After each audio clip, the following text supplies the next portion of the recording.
10:01, good morning from the Circa Sports at the Mint Kentucky Downs studio. I'm Lucas Panzica. No media availability at Titans practice today. They will be back on the field tomorrow. Joint practice with the Seahawks coming up on Friday. In NFL news, Saints rookie wide receiver Jordan Tyson could miss the next 2 months with a hamstring injury, according to NFL Network. Tyson was the number 8 overall pick in the draft to New Orleans. Speaking of wide receivers, the Indianapolis Colts added to their wide receiver room this week on a one-year deal, signing free agent Keenan Allen. The deal is worth up to $8.32 million. The AP poll came out on Monday with the college football season right around the corner. Ohio State took the number 1 spot with Oregon number 2 and Georgia number 3. Tennessee came in ranked at number 20. For all your foundation repairs and waterproofing needs, visit USSTN.com. Breaking news at once on your home for the Titans and Vols. This is 104.5 The Zone.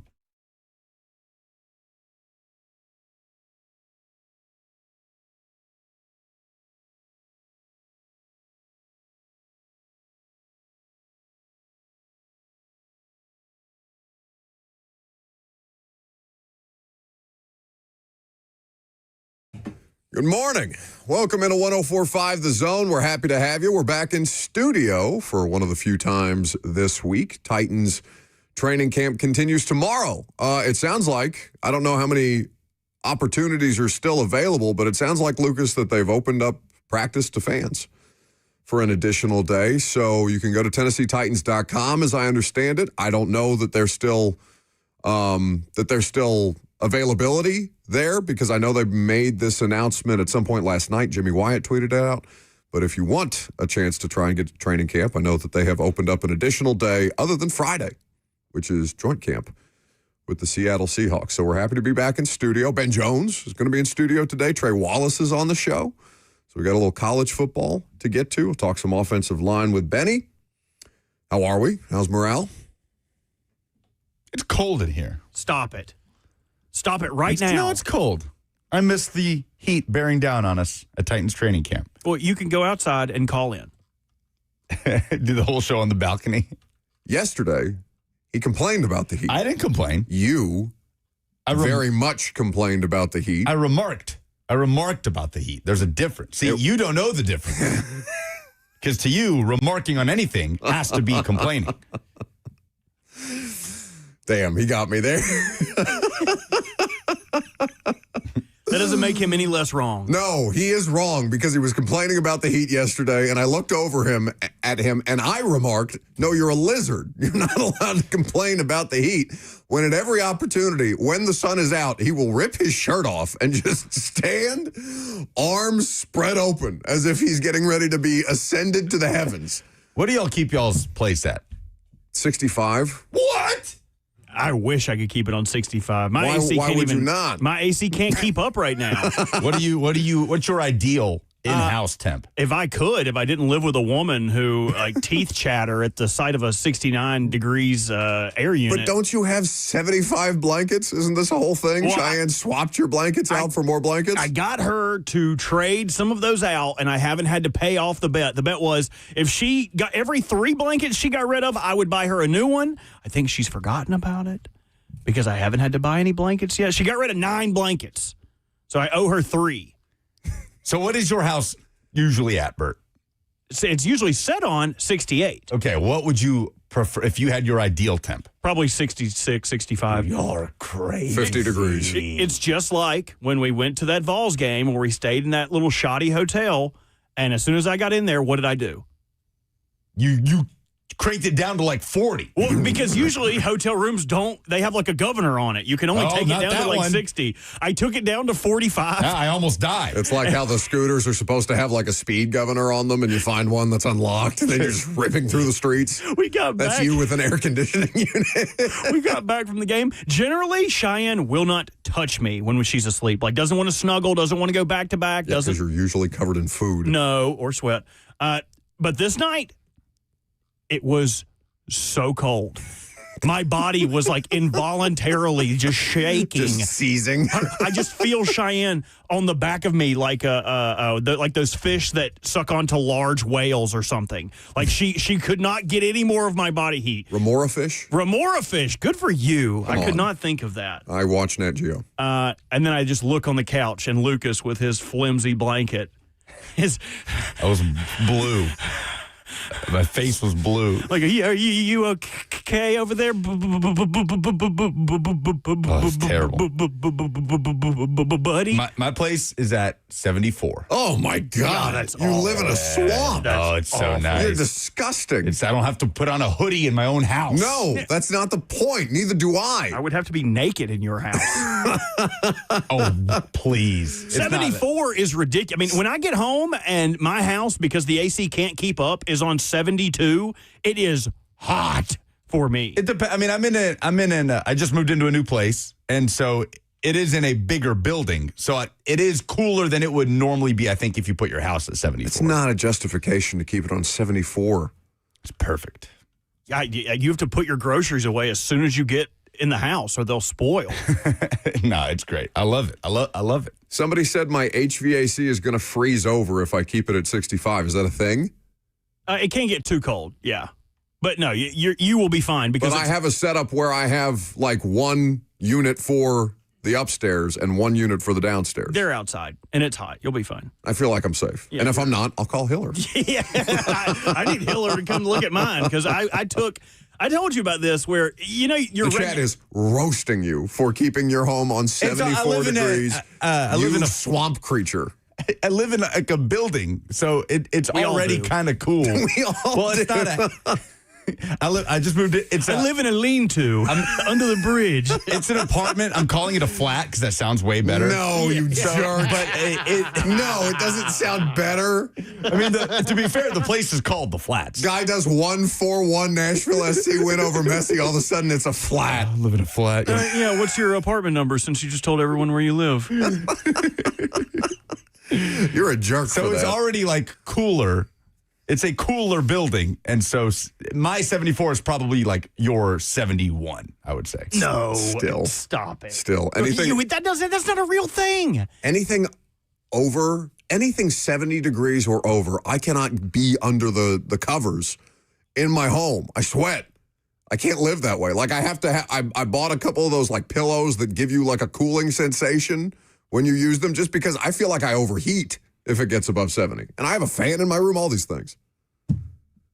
Yeah, I can't stand the heat. We'll be back in the heat tomorrow. I'm Actually, it excited feels- about that. It feels lovely. Today. Training camp's a good time. And so, the theme of training camp yesterday was what? Kevin Winston, slow down. We need Carnell Tate. We need him for the season. Everybody needs Carnell Tate for the season. So I know he was being evaluated yesterday. Didn't sound like it was too serious. Best case scenario, he got the wind knocked out of him, and they gave him a rest day on Wednesday or something like that. Because you want him out there on Friday, right?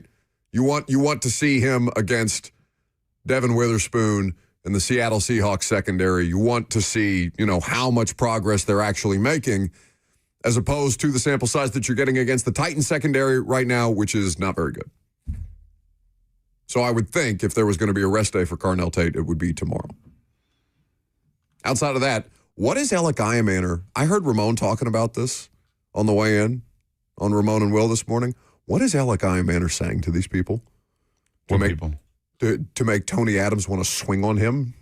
Tony, every time you look at Alec, and if he's got a receiver in man coverage or if it's a run play and he's got to block a guy, every time you see somebody grabbing at his face mask as if he's just said the most heinous stuff to them. I want to know, Alec Iamaner, should we interview him? Should we ask him? He's a smart guy, so I bet he's got some creative stuff. But what could he possibly say to make you that angry?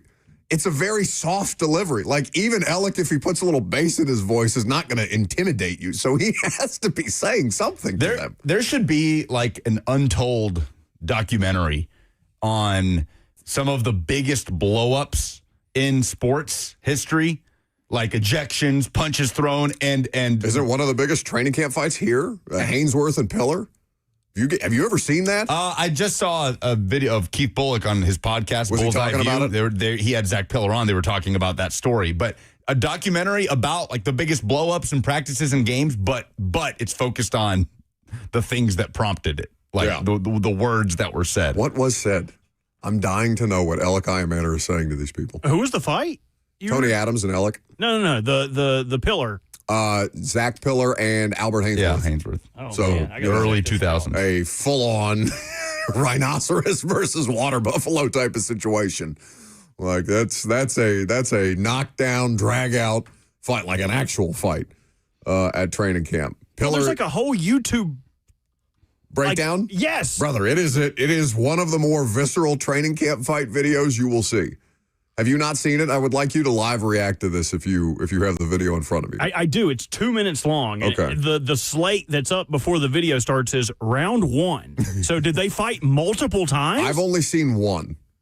Oh, So if they're oh, he did the old school pull the shirt over his head. And, oh, now you got no pads. Oh, what? Round 2. Oh, they. Oh, yep. Push in the back. That'll do it. Yep. Let me take your helmet off for you, big fella. Oh, God. No one wants to break this up. What are they doing? You want to get in the middle of that? Slug him to the ground. Who's taping it is my question. Oh, well, they're getting great angles. I mean, it's got to be like somebody that works TV for the cameras, team, right? yeah. Well, yeah. oh, my God. He beat him up so bad he can't get up. He's just laying on the ground. Who's laying on the ground? I assume Pillar? Albert Hainsworth. Oh, okay. How many rounds are in this fight? Pillar looks like somebody straight out of a Grateful Dead concert right now, but like I wouldn't mess with that guy when he was, NFL sized. He's still full sized. Oh, my God. That was incredible. I hope everyone stays safe, but I also hope that we get a fight like that on Friday. I bet Blaine had an interesting perspective. I wonder if he remembers that well. that one? Yeah. That's I feel like, can you have a training camp without a fight? No. There's never been a training camp that has gone fightless in the history of pro football. It just can't happen. It's too hot and too tiresome, especially when they were doing two-a-days, because that Hainsworth Pillar thing would have been, at the height of two-a-days still in training. And that is... They're still beating the hell out of each other. And that's a rookie. I think that's a rookie Hainsworth, if I'm not mistaken. I think he was drafted. Yeah, he was drafted in 2002. Yeah, so welcome to the NFL rookie. Here's Zach Pillar. Hainsworth was a bad man. No, he's still. I mean, yeah, that is too. The idea that somebody would even attempt to break up that fight. Did anybody get close to them? Because there's got to be like Steve Watterson, the strength coach in the background, like just chirping at them. Nah, not until they got to the ground, and then they helped them up so they can fight more fairly. I think you just let those two hash it out. All right. Would you get in between a water buffalo and a rhinoceros? I would not. I would let them wear themselves out, and then I'd be like, all right, boys. Yeah. That was awesome. I'm glad we got to experience that together. So Roger Goodell says that there is no doubt an NFL will have teams based outside of the U.S. We'll get to that coming up next. Ben Jones, we will talk to Ben about the offensive line progress for the Titans. I'm Buck Rising. It's 104.5 The Zone.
Oh, preseason is underway. Joint camp, camp fights, extensions, signings, and brand new teams over the seas. All that and more with Lucas Panzica with the NFL headlines.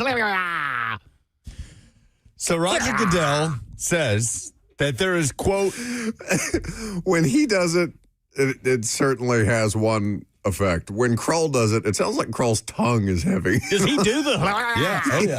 Really? He did it yesterday, yeah. Is he back there? No, I got him working, doing my busy work. Okay. He really does the tongue thing? Yeah, really does. he's learning, buddy. He takes after you. Where did you learn that? I learned from watching you, Dad. He always took after you. He just farts less. Oh, man, I wonder what his farts smell like. Ah, So Roger Goodell says there is, quote, no doubt what? that the NFL is going to have a team based outside the United States. He says it is inevitable.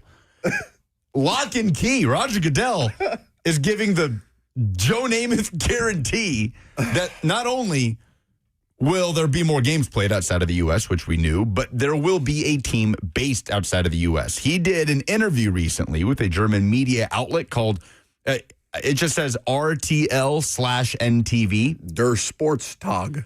Is it even worth playing the audio? Yes. I thought it was extremely insightful. Yeah, Okay. let's hear from Roger Goodell.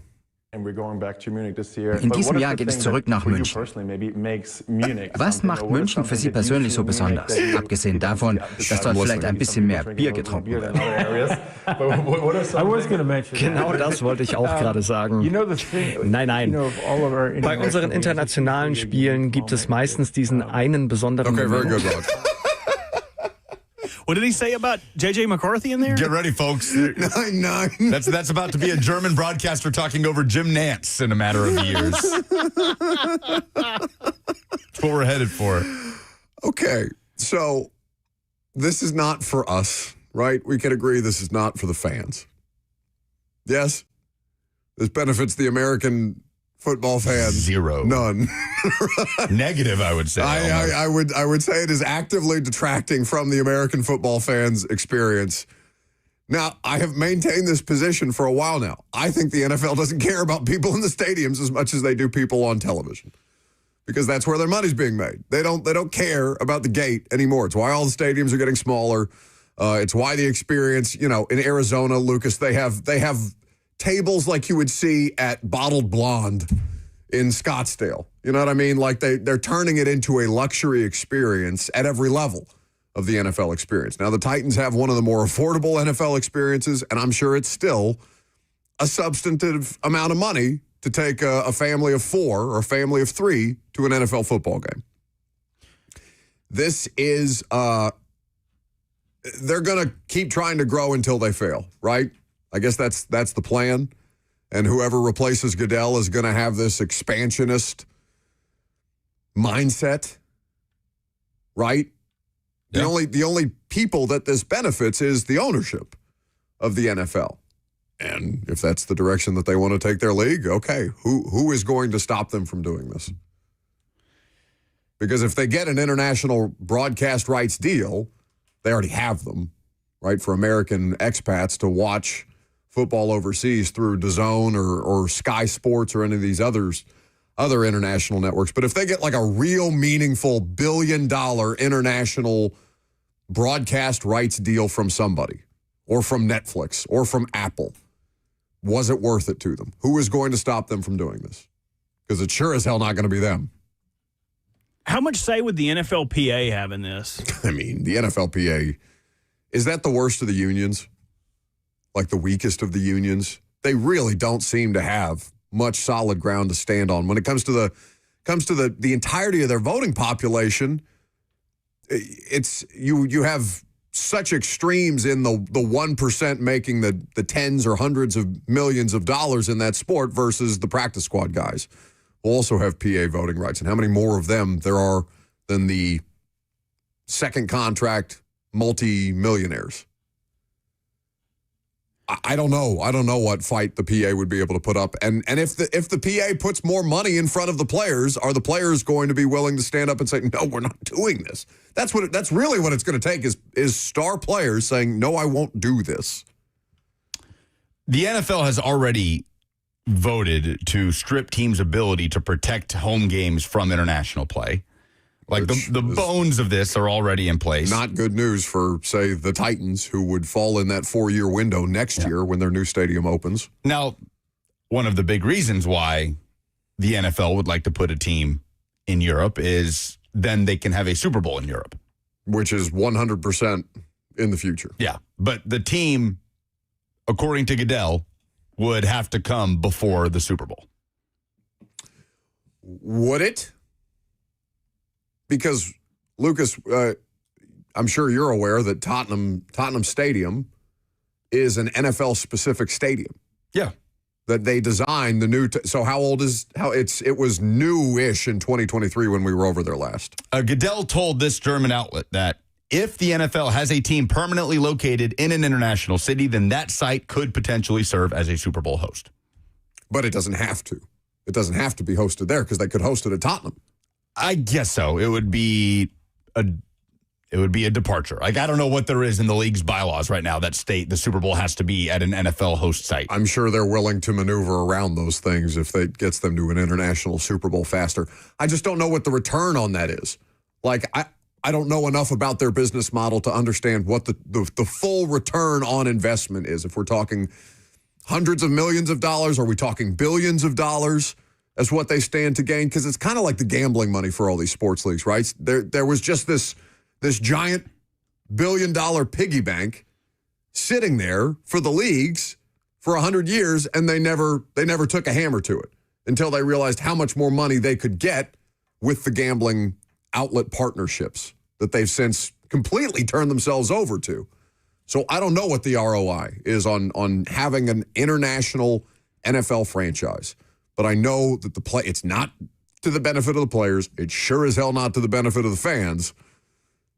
It serves to benefit the people who stand to make the most money off this thing. Y'all know where I stand. I don't think the NFL will ever be anything more than kind of a novelty thing outside of the U.S. And something cool to go do and check out, something different, something new. I just don't. Every time I go to one of these games, Lucas, and admittedly I've only been to 2, and it's only been in London, and they've been doing it in London a lot longer. But every time I go, they're packed. Yeah, that's what I'm saying. To your point, it's a novelty thing. Sure. But, like, to grow a fan base over there, I don't know what kind of success they're having with, like, the Jags in London, right? Do we have any kind of metrics on how much of a what percentage of the Jacksonville Jaguars fan base is constituted of international consumers? I have no idea what that number is. They clearly think it's a strategy that's worth pursuing because they're playing 2 games a year over there right now. Yeah, I mean, the Jags get brought up the most in these discussions. I heard Ramon this morning say, well, they're renovating their stadium, so can't wait to spend leaving anytime soon? in Orlando. Would they be expanding into? That's what it sounds like when Goodell says this. Like, it sounds to me like an expansion conversation. Oh, yeah, no, I don't think they're moving. Right, as opposed to the Jacksonville Jaguars becoming what's a European city that starts with a J that could be an alliteration? What's a European city that starts with a J? It's a good question. I don't know. You guys have been out of the country. You guys should know. There's got to be one in Germany. I immediately came to, but it's something that we're going to pronounce in a way that it's just deeply offensive to the German people. What about Jena in Germany, or Jönköping in Sweden, or Jurmala in Latvia? The Jönköping Jaguars? What about Jaguars? the Jean in Spain? Yeah, I guess there's no major cities in Europe that start with a J. Well, they wouldn't have to be the Jaguars. They could be something else. Yeah, but then you've got like a Hornets-Bobcat situation. Like, I'm already on the Titans' ass for feeling like they're a totally different team. You imagine being a Jags fan and be like, the hell? We're the Bumblebees now or something? That would be cool. Just call them like the Cats. Yeah, there you go. I mean, or just give it a German word. The Jurgens, the Jacksonville Jurgen. What's that word mean? I have no idea. Jaguars in German is Jaguar. Jaguar. Okay. Jaguar. Back to square one. So, a study done in 2023 by the Wiegren. Somebody said the Jakarta Jags. Wiegren. That's what we're talking about, though. Like, we're laughing at this like they're not absolutely going to do something like that. Go ahead, Robert. I'm sorry. 26% of the Jaguars fan base is international. 26? Says who? According to who? I was trying to tell you guys, but you guys kept talking about Jurgen and Jurgen each other. That was you. A study by Wiegren Enterprises in 2023 said approximately 26% of the Jacksonville Jaguars fan base is estimated to reside internationally outside of the United States, with roughly 10% of the team's overall digital and web search trafficking originating from overseas regions. That's a huge number. For the Jags, yes. Interesting. More than a quarter of the fan base? Market research data indicates that roughly 73.7% of the Jaguars fan base is based in the U.S. My God, what if they can do something like this? So This is depressing. A quarter of their fan base is international. I can try to find out what that is for the Titans. You sure about your novelty standpoint? I mean, I know it's one team, one sample size, but I stand by it. that you're not shocked by that number? 26%? The number is much lower for the Titans. Well, yeah, they just now got around to the international marketing program, and they started with Ireland. Any guesses? 2? 6 to 7. Okay. Any other team you'd care to know? I wonder what the Cowboys is. Who's the lowest? Do you have a number? I'd have to go back to the study. The Cowboys it's either the Cowboys, the Steelers. What's the over-under on years before this happens? 10. I think in a decade we're talking about an international team because it's far enough away that they still have to go through the logistics and construction and purchasing land and all these different things and finding an ownership group, which I'm sure they can find, right? I mean, didn't Jeff Bezos just buy into an EPL club for an outrageous amount of money? Yeah, Liverpool. Right. So, and how long has Bezos been trying to get in the NFL game? Didn't he get squeezed by this new Commanders ownership group? Because he's based out of Washington? This would be so unprecedented. One sports league reaching across the Atlantic Ocean now and just going outside the boundaries of its country. It would be. That's not or really. Or of its continent. It's not really what MLS did, but isn't that what MLS is trying to do? So if they get it to MLS, like, let's say it's the least important of their leagues. We're talking about establishing a team in Europe. That is very different from Major League. What do you mean by the MLS thing? I just mean like conceptually. If the NFL's plan internationally ends up being like MLS in the United States, where it's clearly the lesser of the 4 major leagues by a considerable margin, but it's still, I don't know, is MLS turning a profit? Oh, I see what you're saying. You know what I mean? Like, could the NFL be to Europe like what MLS is to the U.S.? As just like a growing sport that is behind football and basketball. Right? I see what you're saying. I feel like if this was going to be successful, why wouldn't they just bring NFL Europe back? Well, that's kind of what this is. Except for you're downgrading like people's viewing of the sport here for the satisfaction of people over there. Like, just give them their own league. Make it NFL Europe. Give them 8 teams and let them watch NFL games that way. I think they're probably seeing a big enough number on these international games, Robert, to where they're like, we'll get 15 million people to watch anything. What was the number on the Hall of Fame game? I'm sure it was gross.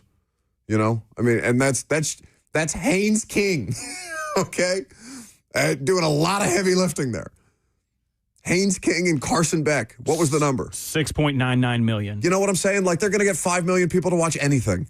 So then just give them their own league. If they'll watch anything, stop making it worse for us. But we won't watch that. They're counting on us. I would. Yeah, well, I would watch it. I know, buddy. No, you wouldn't. You wouldn't watch NFL. You don't watch UFL. Yeah, you wouldn't watch. I wouldn't watch UFL. Well, that's what I'm saying. I would watch NFL Europe. Have you heard the stories from NFL Europe? I don't think I have. Oh my gosh, dude. Coach Mack had some great NFL Europe stories, but an old ACU punter used to play over there, and when we had a show in Greenville, he would come on and just talk about how everybody was getting like blackout before the games. It was just like totally tore up from the floor up before they even kicked off. Lucas has more headlines, but I want to stay here for a minute. What do we think? Where do we think this team ends up first? London. No. I think Saudi Arabia. You think they put it in Riyadh? I think they try to put in it. I think that Saudis, think about what they just tried to do with Live Golf. I don't know if anybody's paid attention to Live Golf recently, but they just canceled their final stop on the tour. They're going to end their season, an event early, and the thing is going to fold because the Saudis are like, this is a waste of our money. Where else can we get the juice? You don't think that there would be like backlash over that? Yeah. Is there backlash over the WWE? Yes. Yes. Enough to where it's hurting their bottom line. Live Golf literally died. Sure. It didn't work. Also, what's the travel difference? Doesn't football give them a better percentage chance to do what they're trying to do than golf does with interest? You're inherently going to get greater interest in football. Nah, I think it would be Europe first. Their television partner was the WB or whatever the hell it was, CW. If the Saudis get into a situation where they can be a part of the NFL's rights package, No, the money would be there, but you know what I mean? Like, I don't think it's a risky play, man. I don't think it's as outlandish. Isn't the whole proposition of putting in a team internationally a risky play? I think if there's a huge payoff on that, I wouldn't bet against the Saudis on that. I'd hate it. I just feel like travel-wise, like it's an even harder sell than Europe. Like Europe, okay, like across way harder. Like now you've got. I know they're doing the game in Australia, and I know they're going farther and farther, and they want to have a game in Japan and all that stuff. But like I feel like it's on the exact opposite side of the globe.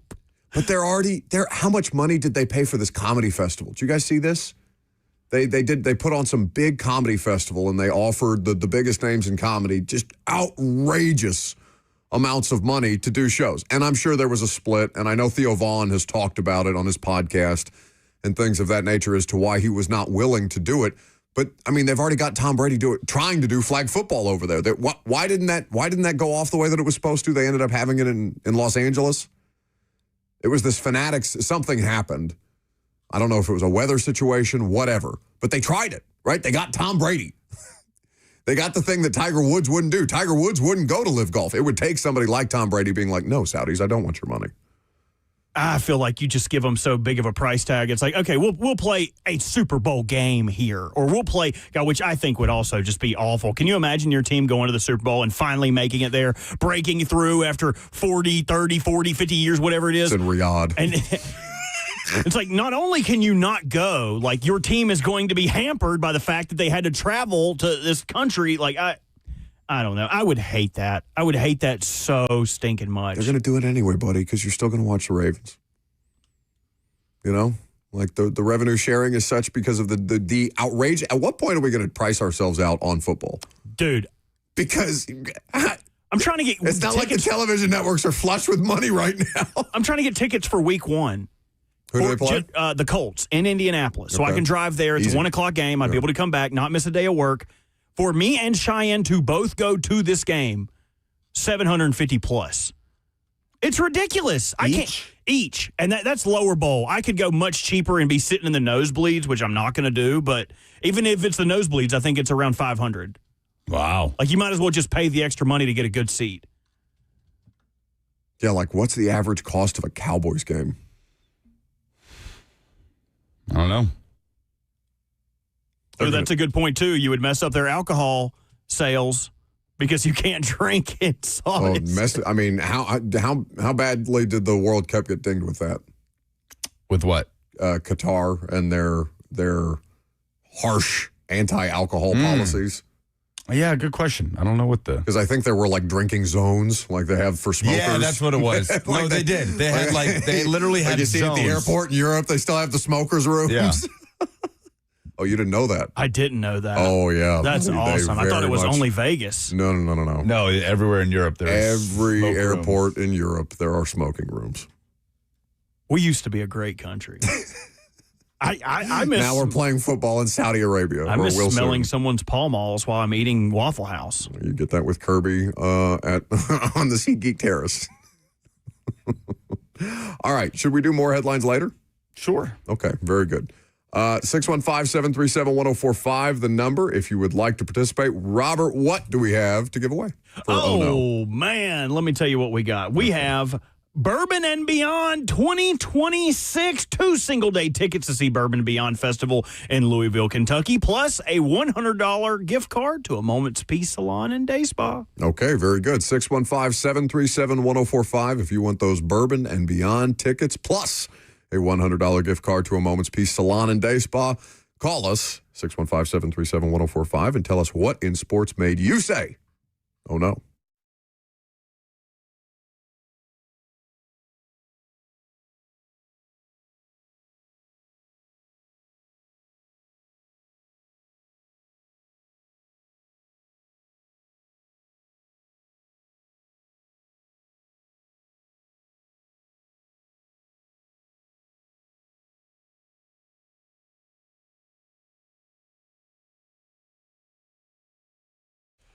I'm hungry. I want Hattie B's hot chicken. I may have to pull out the app here and order one of those new Hattie Melts, limited time only, grilled or fried, whatever heat level you want. Tillamook melted cheese, pickles, and that brand new Hattie Q sauce. It's creamy, it's smoky, it's barbecuey. It is Hattie B's spin on barbecue sauce, and you guys have to try it. Download the Hattie B's app today. You can start to build up those rewards. Check out the new location in East Nashville on Gallatin, a really cool event space right behind the restaurant where you can sit, watch games, TVs everywhere, order a drink, order that Hattie B's hot chicken. The chicken is perfect. The sides are scratch made straight out of a Meat and Three kitchen. And if you're like me, the sides are very important. Hattie B's knows that too. Download the app. Start to build up those rewards. You'll be amazed at the stuff that Hattie B's will give you just for ordering on the app. Visit any one of their Middle Tennessee locations for lunch today and go to Hattie B's Hot Chicken.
For the opportunity to win 2 tickets to the Bourbon and Beyond Music Festival, plus a $100 gift card to a Moment's Peace Salon and Day Spa. 615-737-1045. What in sports made you say Oh, no.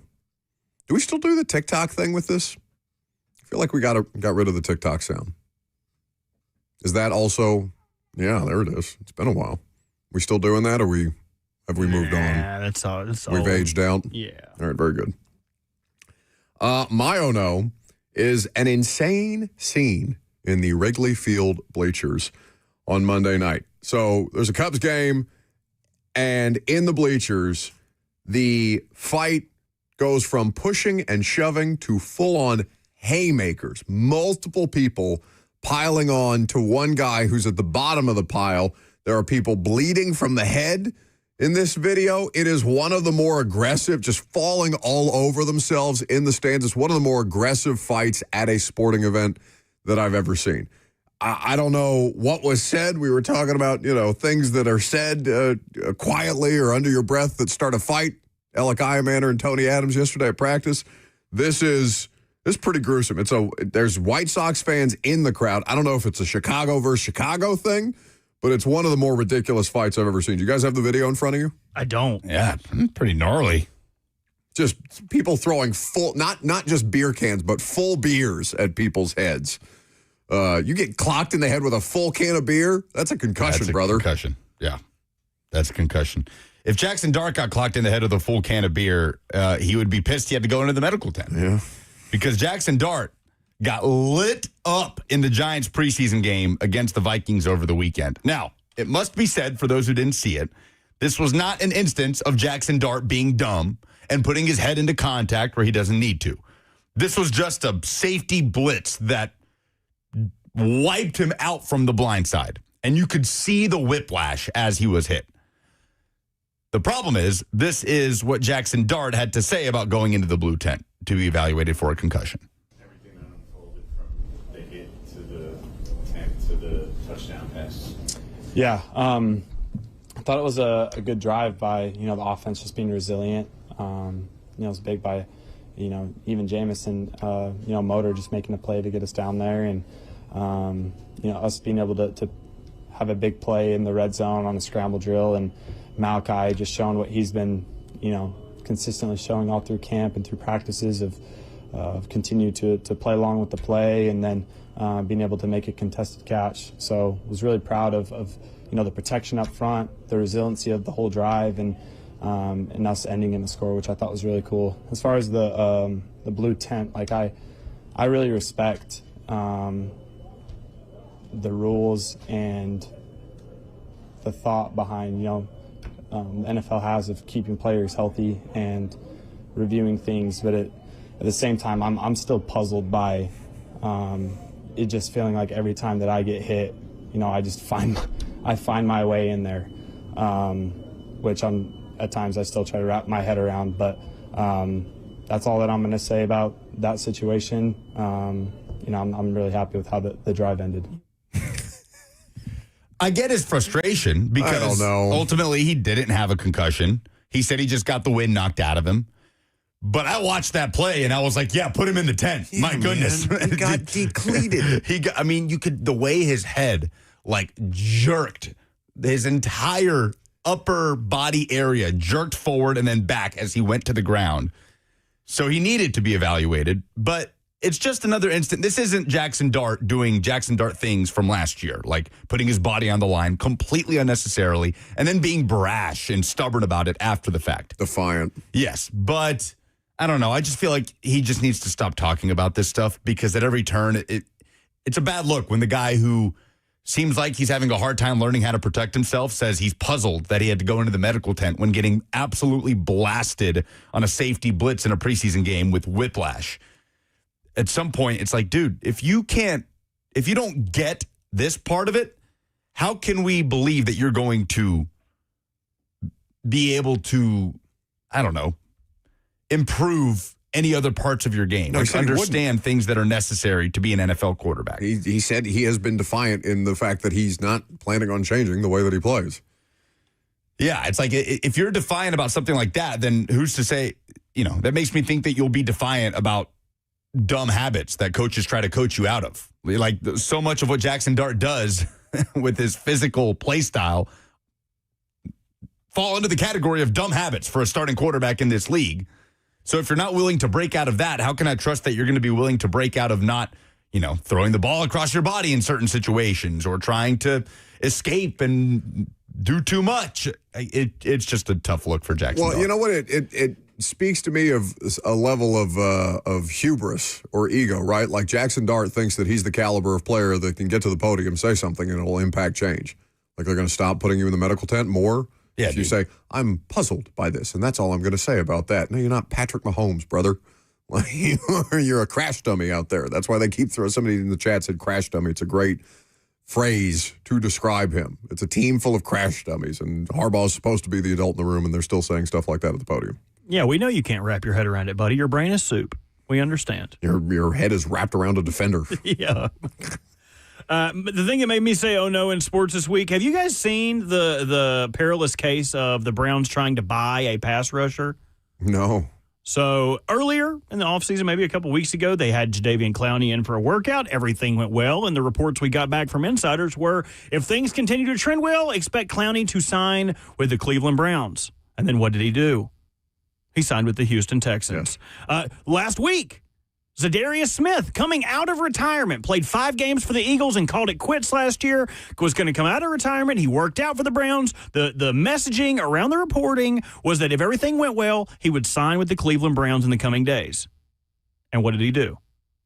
Signed with the Falcons. Yep. The Falcons called him, how much money are they paying you, Mr. Zadarius Smith? Would you perhaps like to come to Atlanta and play for the Falcons? Atlanta. And that's exactly what he did. He was like, I'm not going to Cleveland. I was like, I don't want to play for a team with a misconstrued quarterback room. I want to go somewhere where they know who the quarterback is. I'm going to Atlanta. Good for Zadarius Smith. The Browns cannot buy a pass rusher after sending Myles Garrett to the Rams, and I am joyous in the fact that Todd Monken is going to continue to give us perturbed press conference clips for the rest of the year until he is inevitably fired. He is salty, and I think he's going to have to start Deshaun. He's awesome. Shedeur is terrible. I think he tipped his hand because he mentioned that starters, if they get good work in, starters aren't really going to play in the preseason game this week. I can't remember who they were playing, maybe the Bills. But he has already said that Shedeur will start the preseason game this week. So. Well, he also said before preseason happened that Deshaun was going to start the first game, Shedeur was going to start the second game, Yes. and then they would use the third game to find out who their starter was and give them more run. So Shedeur was always going to start this game. Right, but if they do bench starters for this game and Deshaun hardly plays, I think we know who their starting quarterback is. Which isn't like a surprise, right? It's not shocking that Deshaun Watson is the starter over Shedeur. He's so bad. Speaking of He's been bad for so long, Luke. the Zadarius Smith to Atlanta, we never talked about the James Pierce thing, did we? No, we didn't. He's suspended for 8 games. So that's Jalen Walker, done for the year. Yeah. It's 8. 8 games. I think it's was 8. 10. James Pierce Jr. suspended for 8 games for violating the NFL's personal conduct policy. That's both of your first-round edge rushers from 2 drafts ago. Team that was second in the league in sacks. That's why they needed Zadarius Smith. They're like, hey, buddy, we need you for half a season. You give us half a season, we'll give you a bag. Yeah. Also crazy, you can wreck your car and threaten your girlfriend and fight police. Literally and, fight them off. Yeah. And have to be held down by multiple police officers, and you're suspended for half the season. Assault with a deadly weapon 8 games. was the charge. 8 games. 8 games is others. nuts. 8 games. That's nuts, guys. Like, suspend him for the full year and then knock it down to 16 games instead of 17 or How something. do you think like, Calvin Ridley feels when he sees a suspension like that? They ran Calvin out of the league for a year and a half. I mean, well, then think about, like, guys like, who was the Hardy guy? Like, Justin? Greg Hardy. Greg Hardy. Oh, no, Greg Hardy is the worst. Like, Ray Rice was suspended a full year for punching his girlfriend. Like, when did we soften on these things? Greg Hardy played for the Cowboys like 5 games or 4 games later. It was messed up. And the Greg Hardy stuff, if you don't remember the details on that, where he beat the holy hell out of this woman and then threw her on like a bed of assault rifles as a means of threatening her life. Like the Greg Hardy stuff. And then didn't he go to the UFC after that? You guys remember that? I remember watching Greg Hardy's first UFC fight being like, I hope that guy gets his face smashed in. And he won. Because turns out that guy, problem. Very problematic. Shouldn't laugh about that. 615-737-1045. The number, your calls for the opportunity to win 2 tickets to the Bourbon and Beyond Festival, and a $100 gift card to a Moment's Peace Salon and Day Spa. If you give us your own no, coming up next.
11 o'clock. Good morning from the Circa Sports at the Mint Kentucky Downs studio. I'm Lucas Panzica. No media availability at Titans practice today. They'll be back on the field tomorrow. Joint practice with the Seahawks coming up on Friday. In NFL news, the Indianapolis Colts have signed free agent wide receiver Keenan Allen, who goes to his third NFL team at the age of 34. It is a one-year deal worth up to $8 million. Another wide receiver news, Saints rookie wideout Jordan Tyson could miss the next 2 months with a hamstring injury. According to NFL Network, Tyson was the number 8 overall pick in the draft. The preseason AP poll came out on Monday. Ohio State taking the number 1 spot, Oregon number 2, Georgia number 3. Tennessee came in ranked at number 20. For all your foundation repairs and waterproofing needs, visit USSTN.com. Breaking news at once on your home for the Titans and Vols. This is 104.5 The Zone.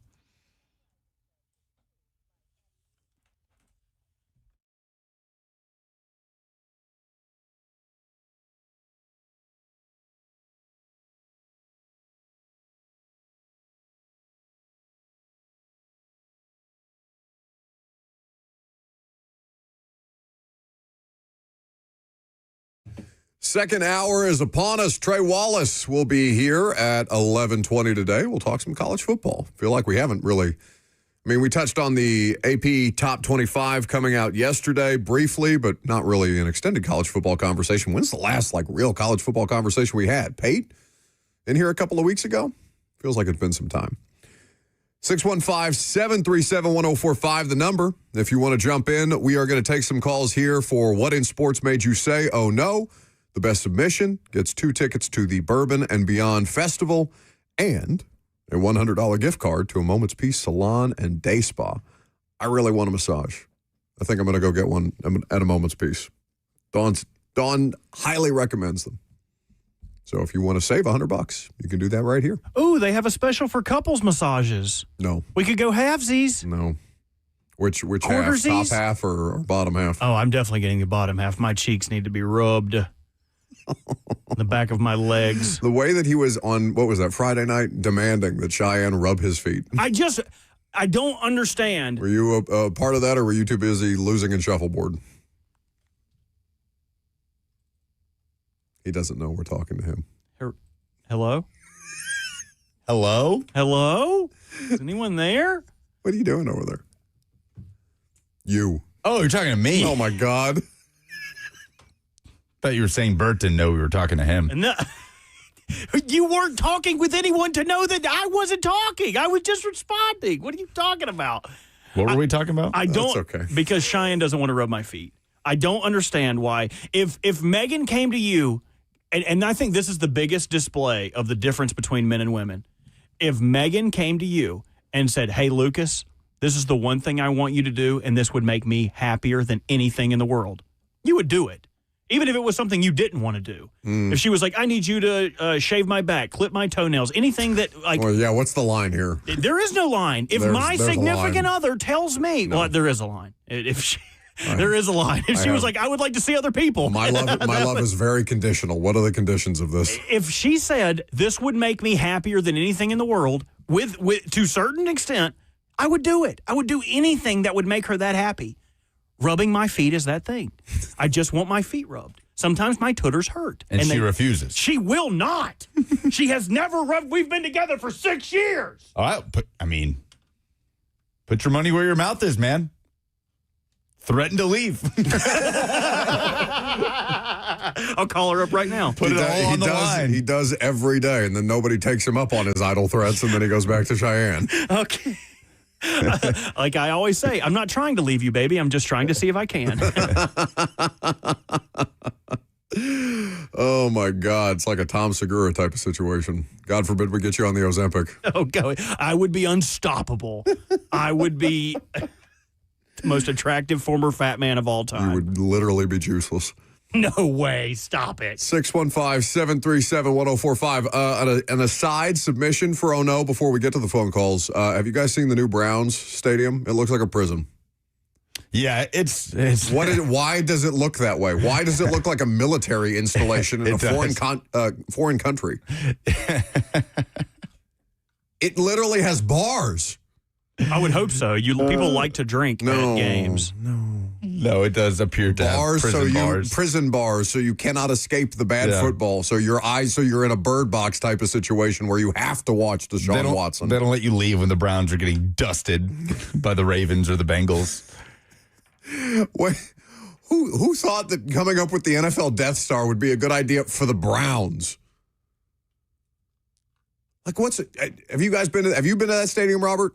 Cleveland? Yeah. No, I would never even step foot in that state. It's actually a decent stadium. Garbage state. It is a garbage state. Cleveland is fine for like 2 months of the year. Yeah. Sorry, Ohioans out there. I'm not. You live in a terrible, terrible place. I understand why the drug addiction rates are what they are. I think that this is a poorly conceived stadium. It does not. There's nothing about it that says Browns whatsoever. It's black. It's jet black. This stadium. Oh, because it would look so much better if it was Dookie Brown. I mean, the one has like brown accents right now, and it's not the worst thing I've ever seen. Hopefully, you didn't take any of these people's own O's. 615-737-1045. The number. What in sports made you say, "Oh no"? Let's start with Sterling in Gallatin. Yes. I was listening to one of the sports podcasts the other day, and I heard that in Arkansas there was a high school practice that was going on, and one of the players had something moving in his helmet. So they practiced about an hour. So after an hour, he went to his coach and said, "Hey, coach, there's something in my helmet. There's something in my helmet moving." So they thought it was a pad. They thought it was a loose pad. So when they pulled it off, they found that it was a snake. So they tried to flush the snake out with water and stuff, but they couldn't get it out. So they ended up calling animal control. So when they got animal control there and they got the snake out, it was a 2-foot cottonmouth snake. Yeah. Oh, my God. I saw this. I'm looking at the picture of this right now. Thank you for the call, Sterling. Good submission. Remember to stay on hold for the opportunity to win those tickets and the $100 gift card. Horrifying. This is the definition of like the thing that Woody from Toy Story says. There's a snake in my boot. A snake in my helmet. There's a snake in my helmet, coach. He's just playing football with a lethal snake sitting on his head. I don't know how to pronounce this high school name, but it says it's Maumelle, Maumelle High School. We'll go with it. Wore the helmet for nearly an hour before the snake was found. Police officers poured water into the helmet to force the animal out into the open. Animal Services technicians later identified the reptile as a cottonmouth, which is a venomous viper. Yeah. After it was removed, the student changed to another helmet and completed practice. Are you kidding me? I hate whoever that football coach is. No, you only get so much work. We got to get our work in. Coach, I almost just died. I'm going home in the now. Skull by a viper. Coach, there's a snake in this helmet too. Yeah. The video of them getting it removed from the helmet is terrifying and also frustrating as hell because there are like 7 people around this box and the job takes one person. They're like, get your clamper ready. They submerge the helmet in water, so the snake will inevitably have to come up for a breath. And there are like school administrators. Like I guess everyone's day in Arkansas today was boring because everyone is out there to see the removal of the snake. Get your clippers ready. Everyone stand back. Here it comes. Okay, everybody just shut the hell up. Just shut up. No one's hurt. No one's in trouble. Let me just get this snake and everybody go back to their administrative duties. Good submission. Oh, we got a little bit of NFL news. Giants signing Najee Harris. Running back, former Steelers running back, 11 months removed from a torn Achilles. He is 28. An addition there to the New York backfield. Let's go to Jonna in College Grove. Hey. Hey. Hello? Dad? Hello. Go Can ahead. you hear me? Yes, we got you. We can, Jonna. I can't. Shut up, Robert. It's pretty painfully obvious, but I'm going to go with the NFL for a 6-game suspension for our Titans linebacker and an 8-game domestic assault. Yes. For James Pierce. A very good submission. We never talked about this. So Najee Johnson is the defensive back that they're talking about. And we got a text. They let us know that a suspension was coming down the line. later in the afternoon, and it's Nazeeh Johnson suspended for 6 games for violating the league's policy on performance-enhancing drugs. So this was the post from Nazeeh Johnson after the fact, and it's pretty traumatic.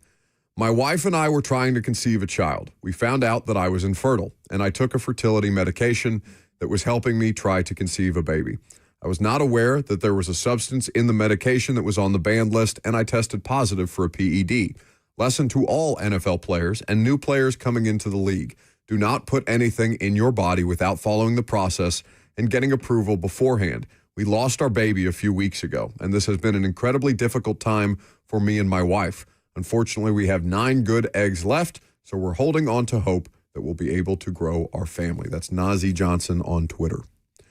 That is devastating. Yeah. It's a really strong submission by John, especially given the juxtaposition of Nazeeh Johnson 6 games, James Pierce 8 games. That's an NFL special right there. And listen, at the end of the day, they are responsible. I hate to be like the stickler about this, but they are responsible for telling the league if they're taking anything that they haven't previously disclosed to the NFL.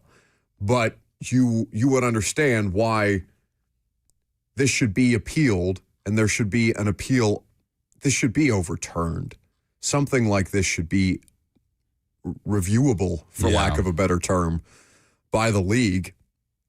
That's just a really traumatic situation, because now you're costing. Now, not only are you costing the family, you know, the trauma that comes with this, and the trauma of losing their child while trying to work on fertility issues, but now you're costing that guy 6 game checks. I don't know what Nazeeh Johnson's NFL career earnings are. I imagine 6 game checks is substantive for a guy who had a really good chance, who has a really good chance to make the active roster here. They have no corners. So that sucks. That's heartbreaking. There's only one positive side to this, and it's from a team schematic standpoint, where he's suspended. He won't count against the 53. He will basically be a midseason reinforcement to the secondary. I mean, that's the only silver lining in this. Hopefully it gets knocked down. And maybe, you know, his teammates... Like, hopefully it doesn't just get him cut. Right. Right. Well, you wouldn't think so, because, I mean, because he doesn't have to get paid game checks, it is a cheaper contract for them, like, which is obviously the worst way to look at this. But if you're looking for any positive whatsoever, it's only on the team schematic side, and hopefully it gets knocked down to like 3 games. You hope that his teammates and his coaching staff and the organization are doing something to help support the family. I'm sure they are to some extent. I don't know what that looks like. But yeah, obviously a really tough situation. Charlie is downtown. My no has got to be the pep talk, I guess, is what the female physical trainer tried to do at Colorado, and then it got leaked. That was absolutely awful. I haven't seen it. I know that was making the rounds. Have either of you seen the video he's talking about? There's a Colorado strength coach. I heard a piece of it on Ramon and Will driving in this morning. A little cringy? A little cringy. Okay. Yeah. William in Nashville, and that'll be our final submission, and then we'll pick a winner. Go ahead, William. Hey, my no is for Inter Miami standing in the tunnel at halftime, and the little goon squad of Falcone and Suarez only to get their necks absolutely stepped by NSC. They tried to play bully ball. Honey and the boys said, no, not in our house. A good submission. Good submission.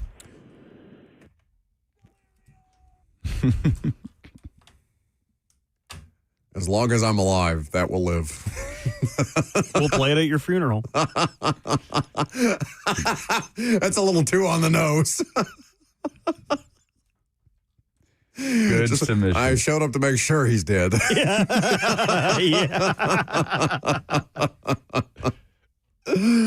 Oh, God. All right, I picked Jana. I mean, I don't know how you two feel about it, but that's pretty...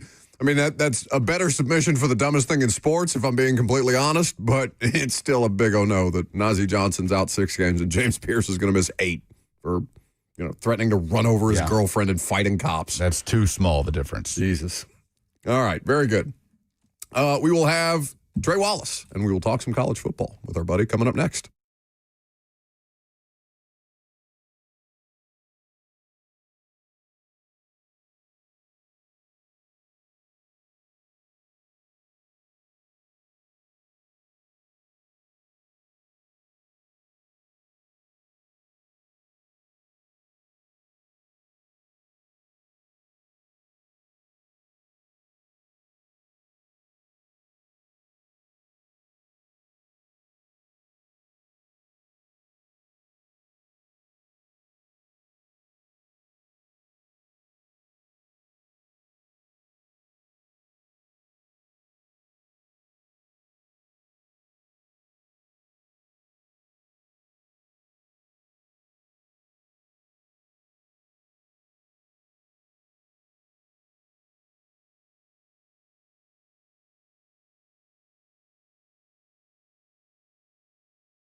Welcome back to the show, fueled by Hattie B's Hot Chicken, the best hot chicken in the world. Speaking of the best, Trey Wallace is with us now. You can read his work on Outkick. You can see him on Fox. On occasion, I was doom scrolling through Twitter as we were waiting for Trey to appear with us, and we're always grateful for Trey's presence. And I stumbled upon this tweet of a picture of a guy sitting in a bar at Chili's, and he's been handed a card with the official Chili's logo on it that says, "You have been cut off. Please leave quietly, and no one will know. It has been a pleasure to serve you, but it is time for you to leave for the night." Trey, is there a more embarrassing place to get cut off at than a local Chili's?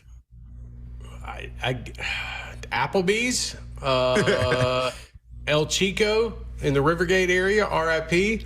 I mean, maybe I can name it too, but Chili's, man, especially if you've been down in some ribs and whatnot, I can't believe that they would try to cut you off. So, yeah, I mean, I think Chili's. Look, if I also got the card, by the way, like the "Hey man, you're too drunk" card, I would take that with a badge of honor, and I would leave, and I would put that on the wall somewhere. That's exactly what I was going to say. I know several people that would frame that thing immediately. It's a very subtle way to do it. I'm just going to slip you this card on the bar. You're going to think it's the bartender's number, but no, it's the card saying you've been cut off. Go home, please. It could be AI too. Yeah, it's like so weird. It's like, okay, give this business card, and you're probably too drunk to like really read it and look at it. And you're like, oh, I have to go now. So yeah, it's what it is. It sucks for them. Biggest overreaction you saw to the AP Top 25 that was released yesterday? Oh, goodness. Probably Indiana being where they are. I think Indiana is going to be just fine this year. I think the defense is going to be fantastic. We'll see what the court ruling does to a couple of players. But I do think probably Indiana won. I think LSU being outside the top 10 is another one, especially just how expensive that roster is. And then it's like, why are folks surprised that Alabama is ranked where they are? Like, what? I don't think that should come as something that is like, oh my goodness, everybody's out to get Alabama. I just feel like that they are in the spot where they deserve to be. They still got to figure out their quarterback situation, and at the same time, we're continuing to see what Kalen DeBoer can build in Tuscaloosa. So I don't, that shouldn't be some hot thing that for the first time in, I think it was like 15 plus years, they're outside the top 10. Like, whatever, they're not good enough to be in the top 10 yet. Prove it. We brought this up on the show yesterday, Trey, and kind of led with, it's the preseason poll. It doesn't ultimately mean anything. It's a good thing to talk about before we get actual football. And then Lucas immediately looked at me and said, Tennessee is ranked 20th. Indiana was ranked 20th last year. That means we're winning the national title, right? Well, I'm actually going to go in a more Vanderbilt direction with this, because then I was talking to somebody about this, and they said, no, actually, it kind of does mean something, because look at Vanderbilt last year. If Vanderbilt is ranked in the preseason top 15, top 20, goes on to win 10 games, they probably are in the college football playoff. It certainly frames expectations for us, whether consciously or subconsciously, and for the college football playoff committee. So to you, is there a team ranked outside of the top 25 that you could see putting together a college football playoff caliber resume, but ultimately being left out? South Carolina. I am high on South Carolina this year. I look at what they have on the roster, what they did to retain players. I think at the same time, a lot of folks are judging South Carolina based off last year, which is fine because this is a preseason poll. We don't know what the quarterback situation is going to look like at some places. We don't know what the defense, again, I get why it's done, but at the same time, if you want to go find a roster of teams that we're like, okay, we think the potential's there, but we're a little scared. But if you just look at their roster, they should be in the top 25. To me, it's South Carolina. Like, they got it on defense. They've got it on offense. They might have a top 7 quarterback. I think his offensive line is going to hold up with Lenoris Sellers. I think Carolina can be a team this year where their ceiling, I know their schedule's tough, but their ceiling could be 10-2, or the floor could be somewhere around 7-5. I honestly think that is going to depend on how healthy they can stay. But at the same time, I think it's Carolina. I don't trust Clemson. Unless something weird happens going into Tiger Stadium, and I'm talking about Death Valley and Baton Rouge, not the other way around to open the season up. Like I know they were outside of the top 25. I'm still iffy on if Dabo is going to turn things around. But yeah, I think Shane Beamer knows his back is up against the wall this year. And I think he's got enough weapons to go out there and cause some damage. Let's see how far that goes. But yeah, I think that could be one. South Carolina, I feel like, is in this little collection of SEC teams where it's hard to really pin expectations. Maybe Alabama is in this, not knowing who their quarterback's going to be. Maybe Tennessee is in this with, I think, as good of a talent roster Heupel has had across the board. But obviously the question at quarterback, how many of those teams can you look at in the SEC and say, look, they're, outside of the top 5 or 6 in the SEC preseason poll for whatever that's worth. But this is a team that could do some damage this year if certain things click.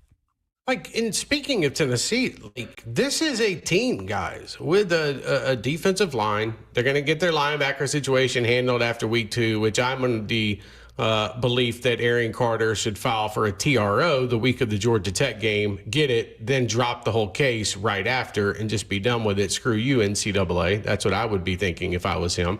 It's not going to cost him much at all to go file some paperwork. And then I think at the same time, like, you look at their quarterback situation, I said to you guys a while ago that I thought this was a phase-on team. And I've also kind of said that, look, if they roll out 2 guys against Furman in week 1, that means nothing to me. It's all about who's rolling down to Atlanta in week 2 against Georgia Tech, and I think that's going to be phase-on in my personal opinion. I think there's more upside to that. I look around the SEC, and I see numerous teams that can cause damage and problems for others, but maybe not be in contention in early November for a CFP spot. Like, that's kind of where I'm at. Like, I think Kentucky's going to be a problem for schools this year. I think at the same time, if Austin Simmons can be the guy with the talent at Missouri, then Missouri could be another problem in the SEC this year. I think that if you go so far out the round, because we're waiting to see what happens on West End, and I think you have to give Jared Curtis the time. And my opinion is throw him to the Wolves now. Let's go see how he reacts. And my biggest thing is too, is like, Clark Lee understands this. Like, it's not lost on him. You're also paying this young man a lot of money to not sit on the sideline. And I can say that for a number of schools around the country. But I feel like right now Vanderbilt has the opportunity, guys, to be able to say, okay, this is what we are rolling with into the future. Here's how we're going to set it up. We made all of this press about him during the summer, whether it was a Pat McAfee show, sorry about that, and whatnot going on. And I think that it's time. Who was it? Trey, we have a rule. Yeah, it was Trey, but here's the thing. I put my phone on mindfulness, so I thought that meant text messages don't come through. So I guess I'm going to have to put it on sleep now. I did not realize that. So that's on me. But yeah, I think Vanderbilt's going to be a team, I think, that could cause some problems. And I think at the same time, Tennessee's going to figure out their quarterback spot. Missouri comes through with Austin Simmons. And then my sleeper would probably be, I think Kentucky is a 7-win team, but they're going to go into the fourth quarter in a number of games this year. You mentioned the Wolves. The Wolves are out for Jaden Daniels. You wrote about this at foxnews.com. Okay, so walk me through what the reporting was on your side for the story that you did, because obviously you are going into this situation armed with as many facts as you can be. So, guys, this all started a year and a half ago. Like, it just didn't start in the last 2 months, where Jaden Daniels' camp did not want the number 5 to be worn. They thought, in their eyes, it's disrespectful for others to wear the number 5 and for nobody to wear Joe Burrow's number 9. And, okay, if you want to make that argument, I'm here to listen to it and see what you can come up with. I don't agree with it, but it is what it is. Brian Kelly made a commitment to a commitment, a promise to a commitment that said, hey, man, you can wear number 5 when you come to school. He wasn't comfortable with him wearing it last year. Still needed Jayden Daniels' approval, which I don't know why. Like, I'm sorry. Jayden Daniels is not Billy Cannon. Jayden Daniels was not Joe Burrow. Like, and I mean that in a respectful way. But now you sit here and you've got LSU just throwing haymakers on social media. Every time that they're posting on social media, something has to do with J.D. Pickett, who's wearing number 5 right now. And then, guys, I'll tell you how much LSU knew like this was coming. Like, they were prepared for this. They had J.D. Pickett, who's wearing number 5, go in front of the press the same day the story broke. Like, guys, they knew behind the scenes that this cease and desist was coming because it was building up to this. And so you're saying, and then, by the way, I do love the fact, because there was a lot of us that knew that there was a lot of friction, but Jayden's attorneys decided, hey, we want this filed at 11:35 at night to try to catch LSU off guard the next day. And I'm like, y'all don't know what's coming. Like, I promise you, Lane Kiffin's going to talk about this more. They're going to throw J.D. Pickett up there to speak with the media. And I would bet you 90% of the country did not know who J.D. Pickett was before this press conference and everything that's gone down with the number 5. So I look at Jayden Daniels, and I feel like he is getting some horrible advice from his mother, from those around him. He needs to be focused on being the Washington Commanders starting quarterback, and let the financial folks, if it comes down to it, let the financial folks behind the scenes worry about your NIL at LSU. Like, what the heck are we doing? Why are you causing a fuss and more attention? Like, I don't know if they've had a Commanders practice or availability for Jayden Daniels yet. I don't. That's y'all's job, Buck, not mine. But I feel like that question would be asked as to why all of a sudden pick a fight with LSU when everything else is going on. Oh, no, I but don't get it. He put out a statement, Trey. He's focused on football. Didn't you read it?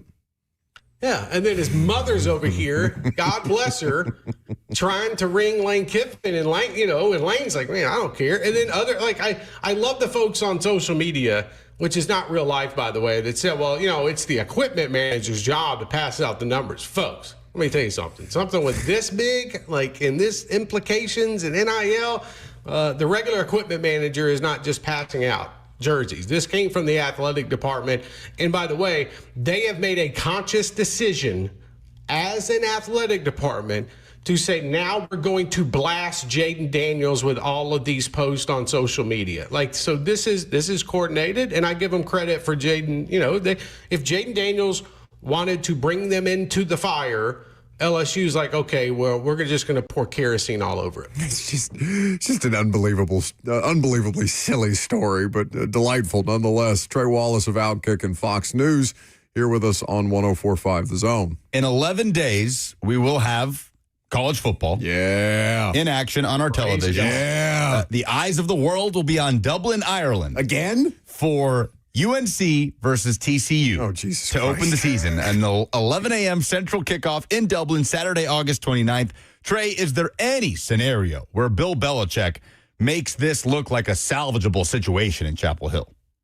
Not by the roster that they have, the talent that they have. Guys, I talked to some folks over the last week and a half, and ever since the Lombardi stuff kind of broke too, it would not shock me if North Carolina goes all the way to Ireland and gets drubbed by TCU, that by the beginning of October, they are putting together Bill Belichick's buyout, which he was guaranteed 3 years of $10 million a year. North Carolina could come up with $20 million, guys, in the next 20 minutes. And also the brand, by the way, will survive Bill Belichick. Yeah. The North Carolina brand is bigger than a former NFL coach who thought he could come into college football and do something when he couldn't. This was never the NFL's 33rd team. This was a poorly managed athletic program. And that's what you got your GM that's under an HR investigation right now. You've hired Tom Mars. By the way, you don't hire Tom Mars if it's not something pretty significant. And also at the same time, your roster is just not good. you've added 125 players to your roster over the last 2 years. And so I'm not sold on Bill Belichick at all, and I never was from the beginning. And some folks seem to forget that it wasn't the AD who made this call with Bill Belichick. It was a couple of board members that went rogue, started talking to Belichick, got him to agree to a deal. Then they went to AD Bubba Cunningham and said, hey, by the way, this is going down, whether you like it or not. And it just so happens that Bubba Cunningham is retired a year later. So read the tea leaves, folks, is kind of what I'm getting at. And so I just feel like, is North Carolina going to come out and shock us this year by being good? And when I say good, I'm saying like 7-5, like 8-4. That's not good enough. And my biggest thing has always been, I know Mac Brown was on the tail end of his career. He only had a few years left, and we all understood that. But he had a good coaching staff underneath him. If they would have put half of the NIL funds that they're giving Bill Belichick, Mac Brown could have found success, I think, over these 2 years at least before he retired for good. So I have no sympathy for North Carolina. I think that I feel for their football fans who want to be really good. And I'll say this last thing. Guys, in the next 5 years, we're going to see, in my opinion, some type of realignment in college athletics. And North Carolina would be very, very wise to not let their football program, either way, because their brand will survive, you at least want to have a decent football product potentially going into a new conference. So you got to get rid of the Bill Belichick experiment and go hire yourself a college coach, because there are a bunch of them that would take that job right now. And I think at the same time, Belichick just needs to go hang out in Nantucket with Jordan Hudson and get off the football field because it's embarrassing. He's Trey Wallace. He's the man. Outkick. You can find it. No, you're just spot on, brother. So, nailed the dismount. Outkick.com is where you read them. FoxNews.com is where you read them as well. Welcome to town. Welcome back to town. We're happy to have you. We'll have to have you in at some point, buddy. Brother, I look forward to it, man. Like, there's a lot of stuff going on. There's a little concert I want to go to. I'm trying to get, settled in. Now, this is going to be a lot of fun, and I'll get to go see I guess the last college. Now, I guess they'll still have the Music City Bowl, but I'm going to go to that Ole Miss Louisville game on that Sunday night when I get back from Baton Rouge. So, yeah, man, we're here and look forward to getting in the studio with y'all. That's the man, Trey Wallace, with us on 104.5 The Zone. Are any interest in the Ole Miss Louisville game? It's a Sunday night. It's quietly one of the more interesting games of Week 1. Now, Week 1 is not littered with Titanic matchups. Right. Like Clemson LSU is a big brand game, but I would say that's a Titanic matchup. One of those teams could definitely sink their entire season in that game. Clemson or LSU. Clemson. Yeah. Louisville Ole Miss actually is the only ranked matchup of Week 1 now that the preseason AP poll is out. Well, number 24 Louisville against number 9 Ole Miss. There's a lot of Ole Miss alum in Nashville. I feel like that would be a well-attended game. Louisville's, what, a 3-hour drive? Oh, yeah. There'll be plenty of folks in that game. Ole Miss, 6.5-point favorites at the moment. What are we doing in Dublin again? This is a thing every year? The college football season's going to start in Dublin? It is like... This is the third year in a row. 1 million, 10 million, 100 million times dumber for, like, as much as we talk about it from the NFL perspective. I'm so confused. You said that again as if it's just understood that we're going to start our college football in Dublin. It's so much dumber for college football to try and go international. It's so mind-numbingly stupid. But let's move on. Well, you remember NC State, they were supposed to play in Brazil, and they canceled the whole thing. They were like, nah, we're just going to play Virginia here. Why don't we just play this game on campus? Why don't we just get... I would love to see NC State big belt buckle. Look at my truck. I'm in Brazil. Oh, that's a big Chrysler Redeemer. Like, what would they do up there? Complain? Shoot parrots. Yeah. Like. It's so stupid. It's so dumb to have these games internationally. All right, how about that, though, from Trey Wallace? If they get splattered, North Carolina and Dublin, Belichick out? Yeah, like there's nobody sees any scenario where this gets rescued. Just an abject disaster. I remember looking at this. if they wait until the season is over to fire him, it is markedly cheaper than keeping him. See how bad it can get then. That's kind of what he's saying. He's saying, when conference realignment rolls around, the SEC is sniffing around North Carolina. I hope TCU beats them like 59-0.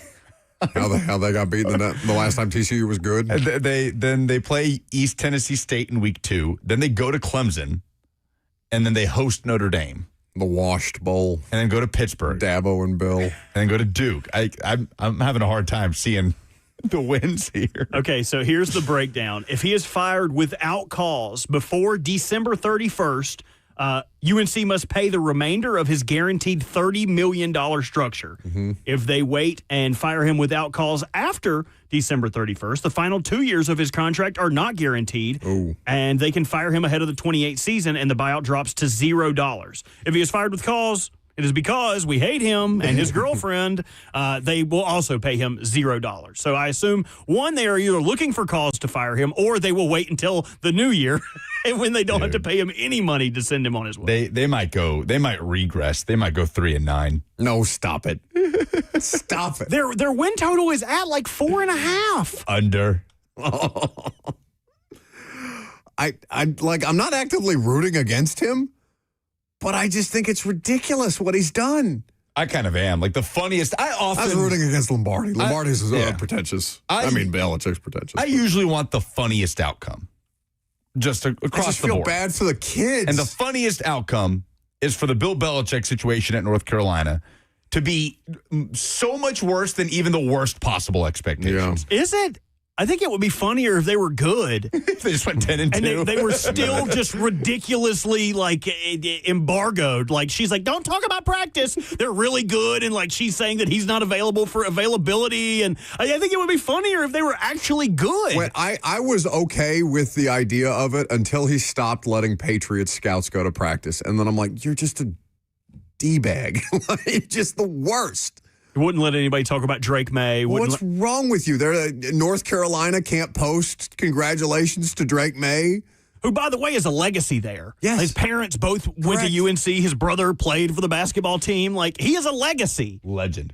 Yeah, I think I'm more with Lucas. I think I'd rather see the entire thing go up in flames. Brutal.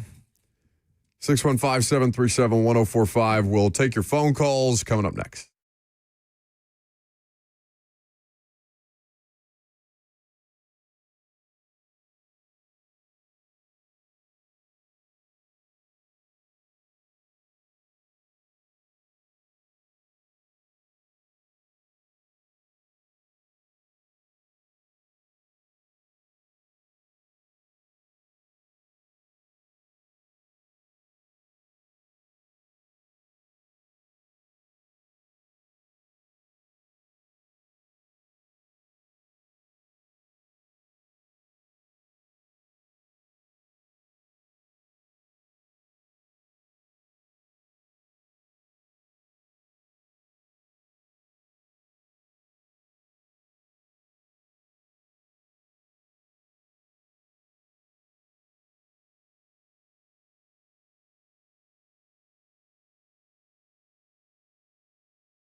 Oh, there's so much daggum news that we had to do another headline segment. Signings, fights, everything in between with Lucas Panzica. In wide receiver news, Keenan Allen He sounded like he was drowning. has a new football team. We're just going to ignore it? He is 34 years old, and he has just signed a one-year deal with the Indianapolis Colts worth up to $8 million and some change. How about the Titans beating the washed wide receiver allegations? Let him go to another AFC South team for a change. Who's the oldest wide receiver on the Titans roster right now? Calvin? Going to be 32? Yeah, got to be. Got to be. So, Keenan Allen is definitely still a serviceable player. They let Michael Pittman go this year via trade to the Pittsburgh Steelers. Yep. Yes, via trade to the Pittsburgh Steelers. Paid Alec Pierce. He does have an ankle right now, but they say he's going to be fine for the season. Just one? Just the one. That's going to be tough. Especially playing Old peg leg Pierce over there. Going to have to earn that money. Don't immediately laugh at your own joke. He's really got to put his foot in the dirt to, get a good stab with that peg leg so he can get back upfield. So Keenan Allen, last season in Los Angeles, played in all 17 games, had 777 yards and 4 touchdowns. So he's still been a productive player. He has not been a 1,000-yard receiver since 2023, was in Chicago 2024, but he has had 700 or more yards in basically every year of his career in the last decade. You want to guess what Michael Pittman's making on his new Steelers deal? Average? 18? 17.5. So the math essentially is, can you make Keenan Allen work for up to 8 rather than pay Michael Pittman 17.5?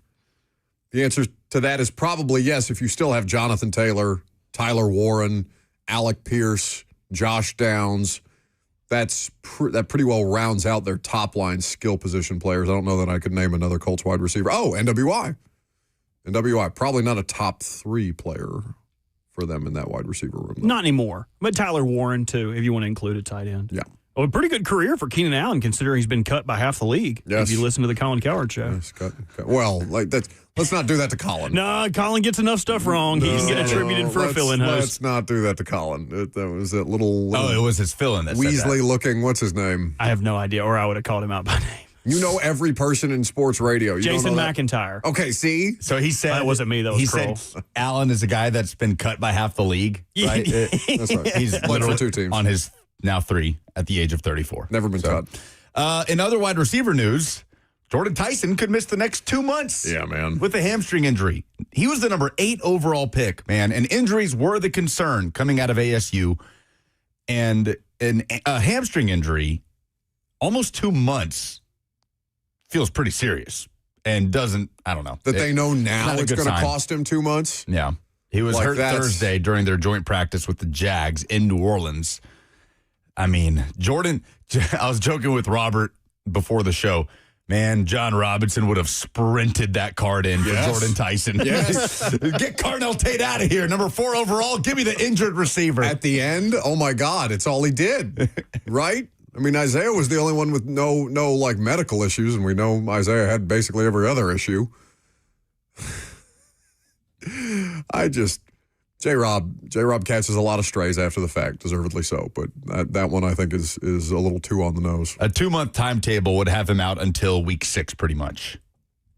Why put a number on it? Just get him in next year. Try again next year, buddy. That's the weird part of it. Why 2? I mean, it's the wording is he could miss the next 2 months. It's a hamstring, right? So I mean it. Yeah, but that's got to be a pretty severe hamstring. I know, issue. right? I figured out maybe some hamstring tightness. No, almost 2 months. That's usually like a week-to-week type of situation. Yeah. 2 months. That's another good band name. Jordan Tyson and the Hamstrings. I don't know. Would it be anybody in the hamstrings? Because I feel like Jordan Tyson, you could do a little better. I only like it because his... Nick Benito in the hamstrings. There you go. They would just call him Benito. It would just be Benito and the hamstrings. To round it out, as we look at the Titans' week 1 opponent, Jets running back Breece Hall is expected to miss 2 to 3 weeks with a groin strain, but Aaron Glenn says he is expected to be ready for the regular season, September 13th. the opener between Titans and Jets at Nissan Stadium. So glad that it wasn't a long-term issue. Breece Hall's one of the most electric players in the league. He's a fun player. Wanted to get the opportunity to see him week one. I'm sure the Titans' run defense will be prepared for Breece Hall, even if they, we'll see how that matchup ends up playing out. But obviously, we have a little less than a month, actually. Less than a month until week one. My God. Another quick news item, because we never talked about it. Terrion Arnold is going to sign with the Seahawks.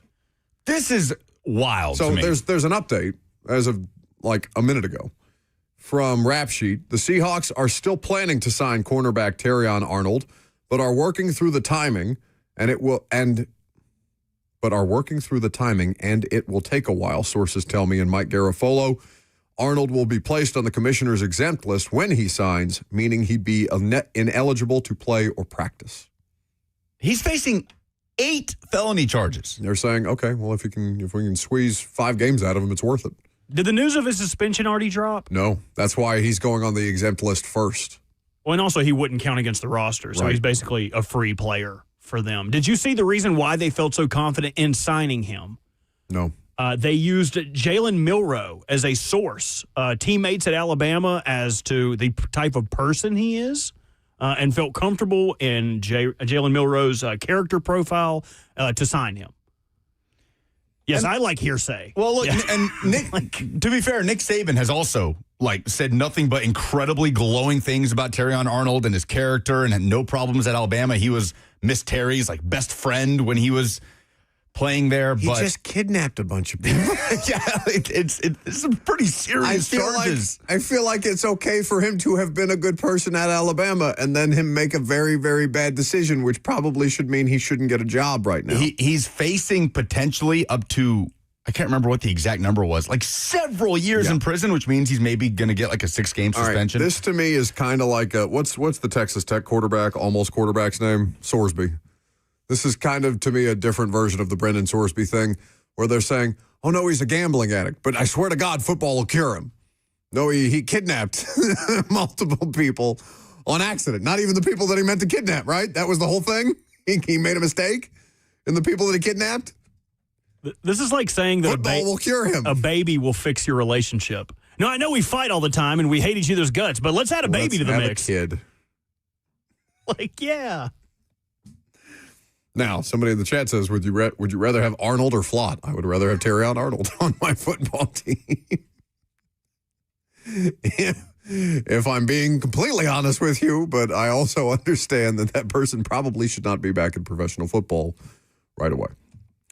615-737-1045. Ben Jones is in studio for the final hour. We also have a little bit of sports media mishap that we need to talk about coming up next.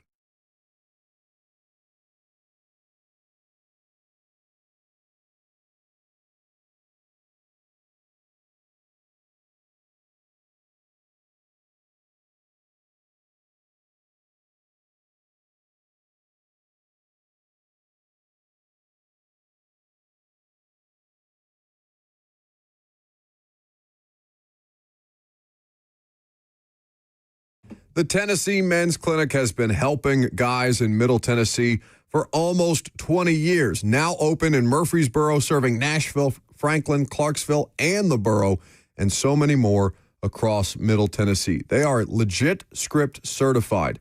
A legit script certified clinic doesn't live in the gray area. They've got real history at the Tennessee Men's Clinic, and they're getting better and better each and every year. The practice is urologist-led, which means a urologist will oversee every part of your protocol and your individualized care. It's not some cookie-cutter, one-size-fits-all type of treatment process. The pills don't work for everyone, and even when they do, a lot of guys deal with side effects that nobody wants.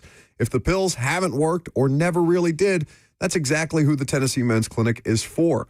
They are the best in the business. So if you want the best, go to the Tennessee Men's Clinic. It's just $99 right now for a full hormone panel plus PSA. You'll get your exact number in about an hour. So call them today at 615-208-9090. That's 615-208-9090, or visit them online at TennesseeMen'sClinic.com.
12:03, good afternoon from the Circa Sports at the Mint Kentucky Downs studio. I'm Lucas Panzica. No media availability at Titans practice today. They will be back on the field tomorrow with fans in attendance. Joint practice with the Seahawks is Friday ahead of Sunday's preseason matchup. In NFL news, the Indianapolis Colts are reportedly signing veteran wide receiver Keenan Allen on a one-year deal worth up to $8 million.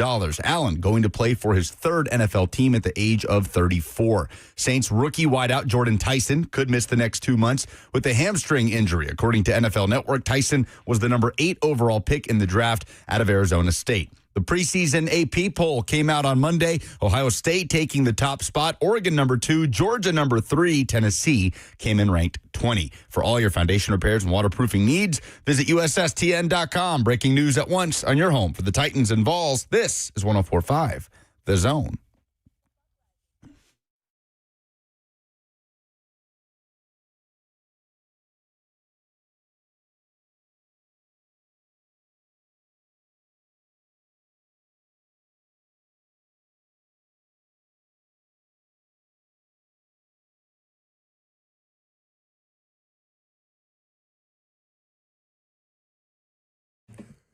Third hour is underway. We've got Ben Jones and Caden Jones hanging out in studio with us the last day before school is in session. So Ben dragged Caden into the studio with us. Good to see you, Benny. Good to see y'all.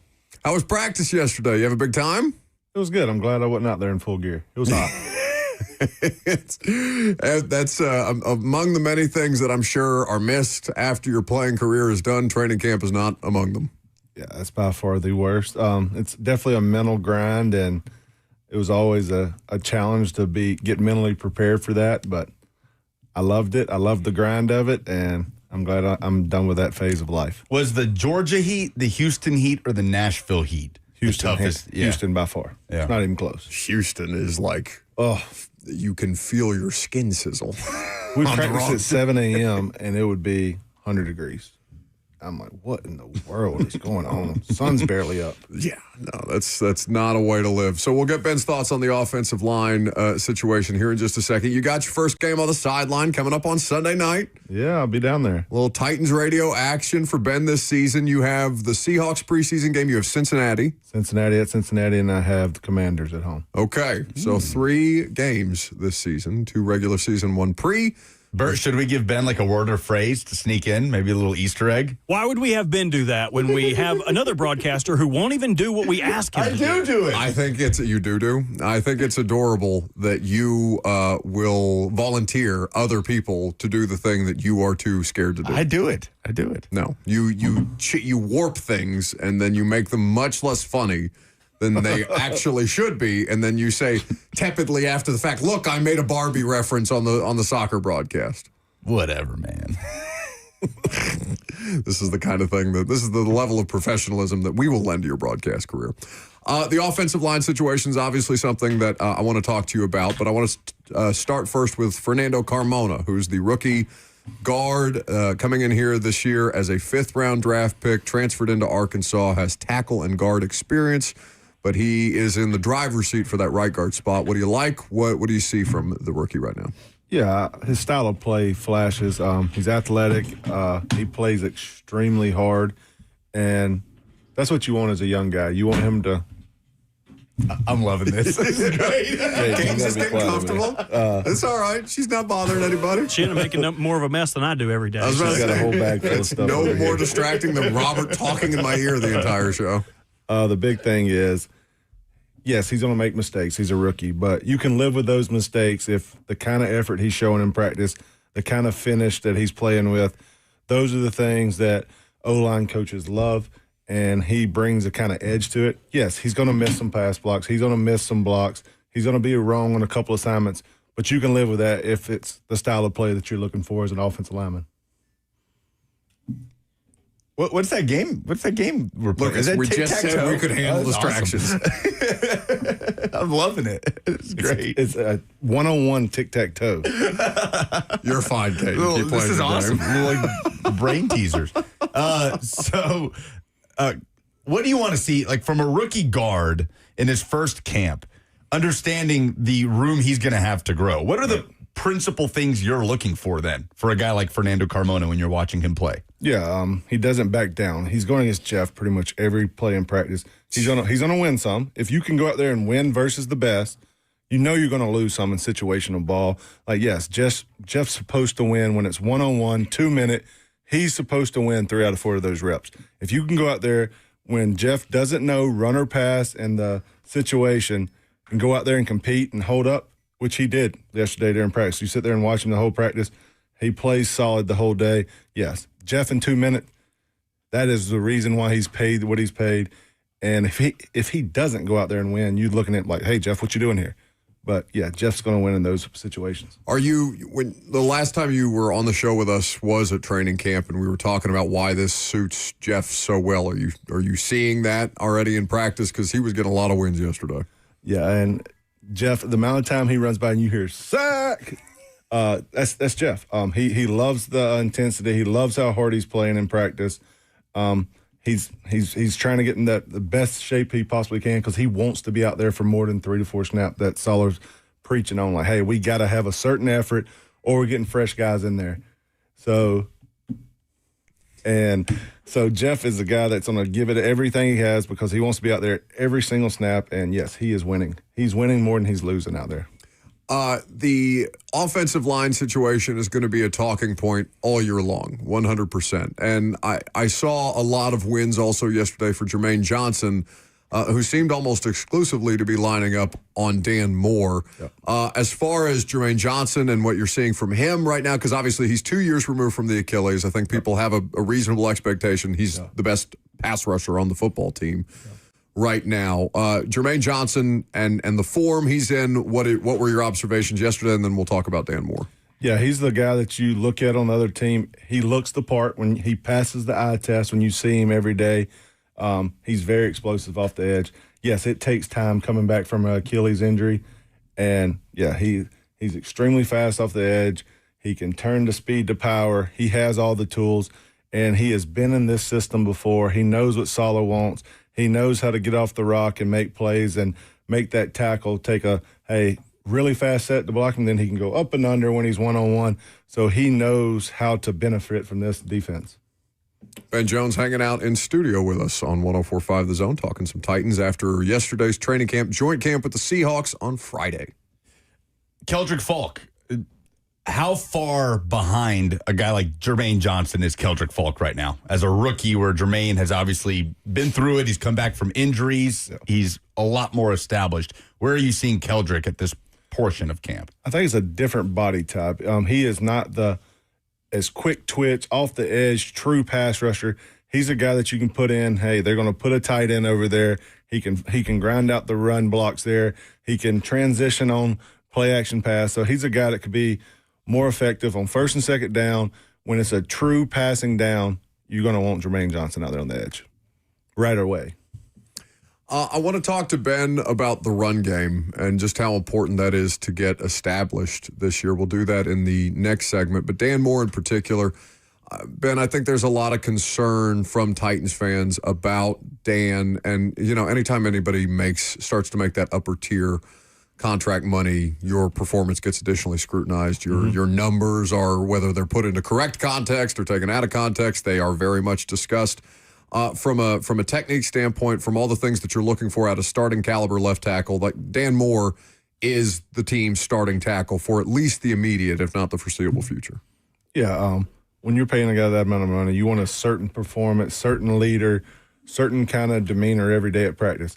I'm not around him in the locker room. I don't know how he is in the meeting room, so I don't know that aspect of him. Yes, you want him to win more than he loses.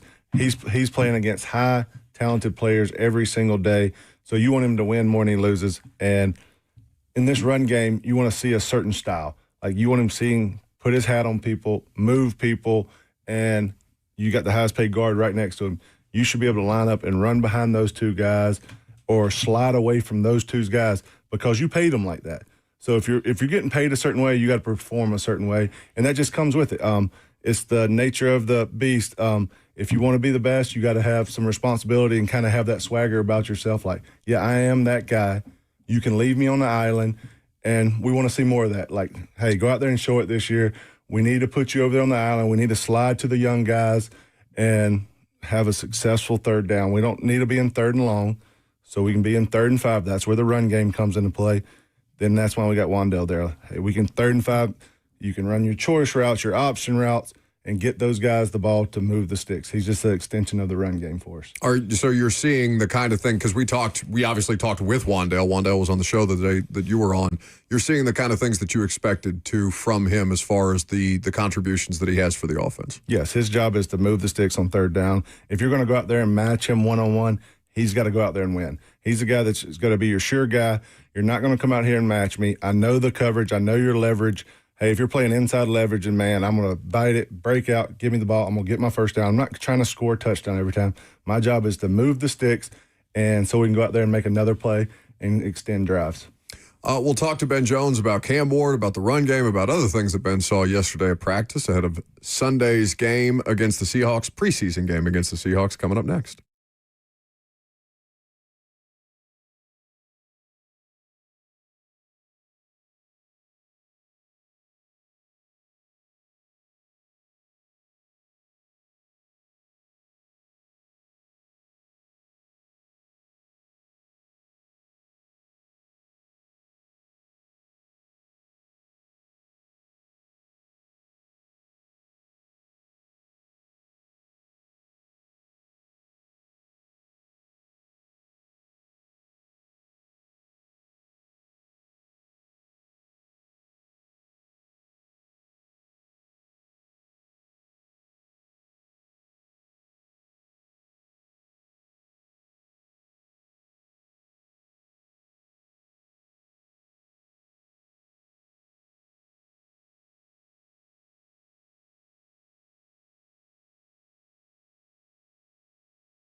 Welcome back to the show, fueled by Hattie B's Hot Chicken, the best hot chicken in the world. Ben Jones is in studio. It always makes us happy.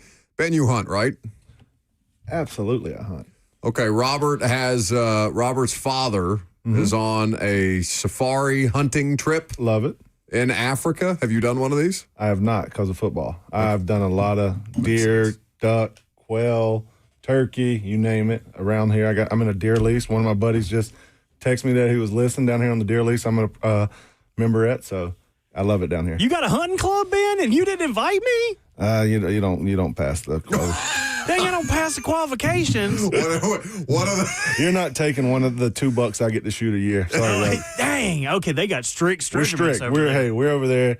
So if I get to sit in the hunt and stand with my son or anything like that, it's special. But I use it mainly for fishing, mainly. I just sent you 3 pictures from, and we ain't rich or anything. He won a raffle, or his buddy won a raffle and got to take 6 of them. But he has gotten to kill just about every. Is that a baboon? Yes. Isn't that crazy? Ben's face on the F&M back I wasn't chat expecting that. Was in the stunned. face of that, I'm like, okay. He looks like he's alive. Looks like he's just petting it. He's got it by the scruff of the neck. You need to post these on Twitter, Robert. You think your dad would be cool with that? My dad would be very not cool with that, but he doesn't have Twitter and he doesn't know how to work his phone, so he would never know. Who would know? But he at is that mustache. He is so tickled. Every time I talk to him on the phone, it's like he is at summer camp. So what are the animals for the audience who can't see what Ben's looking at on his phone right now? Obviously, one of them is a baboon. That's right. The top picture of the larger 4-legged animal is a blues deer, which is native to Africa, and the other is an impala. Oh, that impala is huge. Well, the blues, I love both of their horns, but he is just having a great time. He said they're out there on like a reserve where they get to hang out. Everybody's just basically sitting in like a duck blind, and they told them as soon as you see the animals drink from the water, boom, you're close enough to shoot them. Yep, lay them down. Said boom. Yeah, lay them down. I texted Look at a smile on that man's face. I texted my dad yesterday, and I was like, where did you shoot that baboon? Like, what did you shoot him with? Because I can't see any shot or exit wound. And he just responded, my dad is a man of short words. He said, sell him 7mm in ass. I figured that would tickle you as a fellow redneck. Oh, I love that. He's got like that Steve Underwood mustache. He does. No. He's got a good one. It's not cover the whole mouth. I was going to say, Underwood looked like a Lorax, like one of these like Dr. Seuss creatures. Oh, that's Bad Bob's mustache. Bad Bob, when he got the mustache on, he's a landscaper. He mows people's yards. Your dad. You should see him wimmy diddle these women. These women at these houses. Wait, what now? You ain't never heard of wimmy diddling? No. No, it's like it's Chatting them up. Ben, translate. Yeah, exactly. You're keeping them on the line. But is there anything else we can do for you? Oh, Robert, the yard looks so good. I love the beds. And we're going to come back in 2 weeks and make sure the mulch stays and sticks and everything's going to look good. We'll be doing anything you need, honey. I don't know how he isn't like a desperate house husband. Like he's just hooking up with all these highfalutin women. I mean, he cuts women's yards in like country clubs. And it's like, you don't think they want like a redneck piece of trash? Like some girls don't like boys like A bit me. of a fantasy situation. No, but some girls do. I always wonder, Bad Bob, when he got that mustache, any waitress, any woman, any mail carrier, he can just rizz them all up. He's got that rizz. This is why we keep him in a separate room. He's caged up right This is there. how them animals must feel. As soon as you see them drink from the water fountain, boom. Still can't get over Ben's boom. So let's talk about bringing a boom in a run game. They rolled off a 95-yard scoring drive, a lot of it in the run game. Again, these things aren't heavily schemed. We understand it's not game planned. We understand that they're just trying to execute at the highest clip that they can and get off the field. But, Ben, for them to have any semblance of a run game to lean on this season is critically important given how non-existent it was, I don't know, for 2/3 of Cam Ward's rookie season. Absolutely. You can tell it means something to them. Their effort they're practicing with and the drills they're doing in individual, they're carrying over the team. They're fitting their combinations. It looks like it's supposed to. Like, hey, you go work it in individual. It looks a certain way because it's controlled. Then you go into team, and they're able to still execute those blocks, get to the second level, secure blocks, and it was run after run yesterday. And same thing in the game. You had if you can put 2 to 3 yards a grab, then 4, then 5, you're supposed to hit. If you can hit 2 to 3 big runs a game, amazing game. The rest of them needs to be 2 to 6 yards on an average. Like if you can get over 3.5, 4 yards a carry a game, great game. And that's what they're doing. They're trying to get in third and manageable, taking the third and long so Cam doesn't have to hold the ball out it forever, because you want him to get the check downs. You want him to get the easy passes to Wan'Dale and the back shoulder phase if they come up and press. The running backs that they have, so they were a little bit diminished yesterday because you did not have Tony Pollard. He had a rest day. Nick Singleton, the rookie, had a rest day yesterday. Khalil Mullings is still dealing with a hip pointer injury, and I think that's the list. So it was a lot of Chestnut. It was a lot of Spears. They do seem to have a diverse enough stable of running backs, though, Ben, that they can keep. I mean, how they do the roster math on this is going to be curious to me, because I think all of them bring something different to the table. Obviously, the differentiation there would be special teams, and Mullings is a former linebacker, so you would have to think it gives him some level of edge. But as far as what they're trying to execute in the run game, I feel like all these guys can give you what you're describing there. Yeah, they all bring something different. You got your Chestnut, who is extremely good on special teams. He's looked good every year in the preseason. He's available. That's the big thing as running backs. You want to be available. You got to be able to do it all. Like, you got to come in and you got to be a first and second down guy. If you're playing on special teams, you got to be able to protect on third down and know that whole aspect of the offense. And he's really good at that. Then you have Carter, he can be any returner for him. He's explosive. He's your gadget guy. So he's a great guy to carry if you need an extra guy. If you're banged up at returner or anything like that, he's one of those guys he brings his value that way. And Tajay is, how do we keep him healthy? Because he is extremely athletic. He is a playmaker. He's a guy that's hard to bring down. How does he get out of some of these? It looks like a mob of people there, and he breaks out somehow. He's a guy that's like, how do we find more touches for this guy? The biggest thing is we just got to keep him healthy. Yeah, I mean, Lucas, we've talked about this so many different times, but like on a personal level, I just want Tajay to have a healthy season, because I know, I mean, we saw it on Thursday night. Like, we have seen these flashes. It's just been a level of inconsistency as to how available he is. And the thing is, we've seen him be healthy for a whole season. He did it his rookie year, right? I mean, he came onto the scene, and it was Tajay Spears and Derrick Henry. We were thinking of, well, Derrick Henry, and a lot of Derrick Henry, and a little bit of Tajay Spears. Yeah. He was in on third down and passing situation. Yeah. But he was complimentary off of Derrick, and we were starting to try to come up with like a nickname for the duo at one point. So we've seen him do it at the NFL level. Can he do it now heading into 2026? The Seahawks coming in with the best defense in the NFL from last year, obviously the defending champions. In what ways are you excited to see how the Seahawks front challenges the Titans offensive front on Sunday? Yes, it's a different scheme. It's a different way they line up. What you've seen all camp, then you go to the 49ers, it's the exact same as carbon copying. So, yes, you know what you're going to see. You know where they're going to line up in that off. They're more versatile. They can line up multiple different ways because they have body types on that D-line that can play anywhere from a 4 technique to a 3 technique. With Leonard Williams, he can play them all. So you don't know what kind of scheme you're getting that week. And McDonald does a great job with that. He was actually my student assistant coach at Georgia when I was there, holding up the cards like unreal dude, like ran the offensive scout team. So all of my roommates who were walk-ons, he was who they dealt with every day, and he was on them.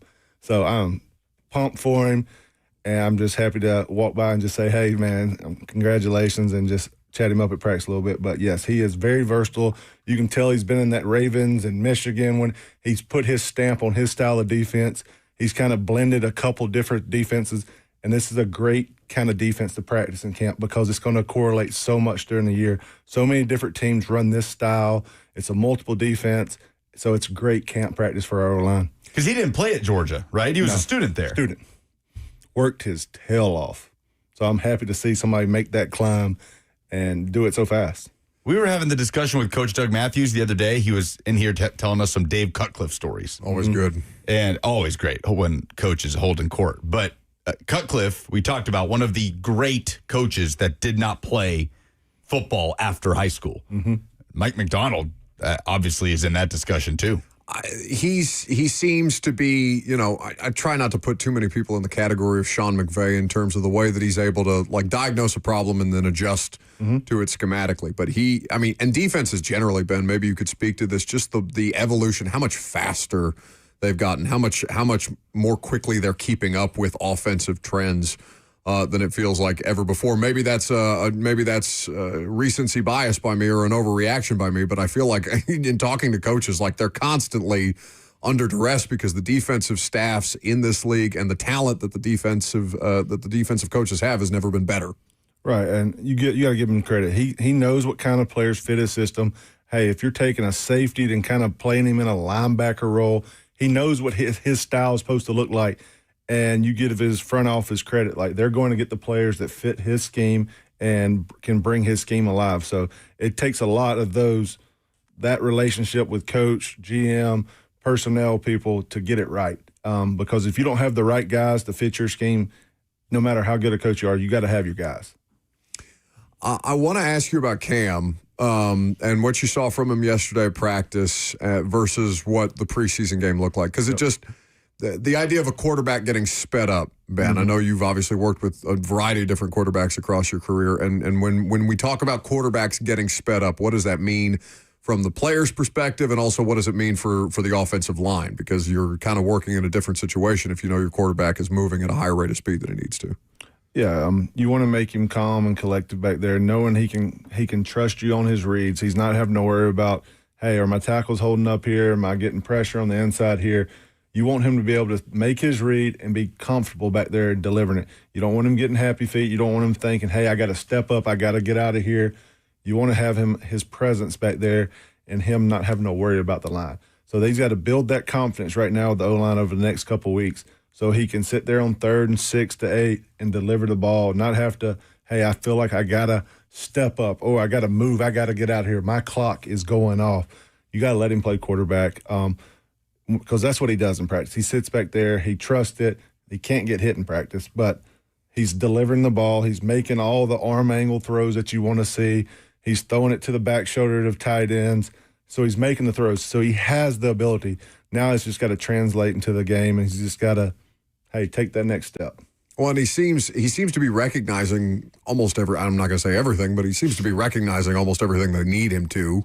Yeah. It's just a matter of whether the execution is there. Right. They're showing him a lot of different looks on 3rd down. They have a lot of good guys. They can bring it from multiple different ways in this defense.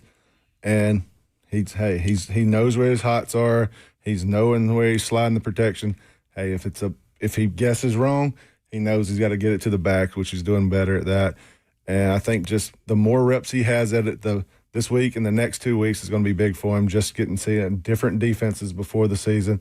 And that's what joint practices are great for.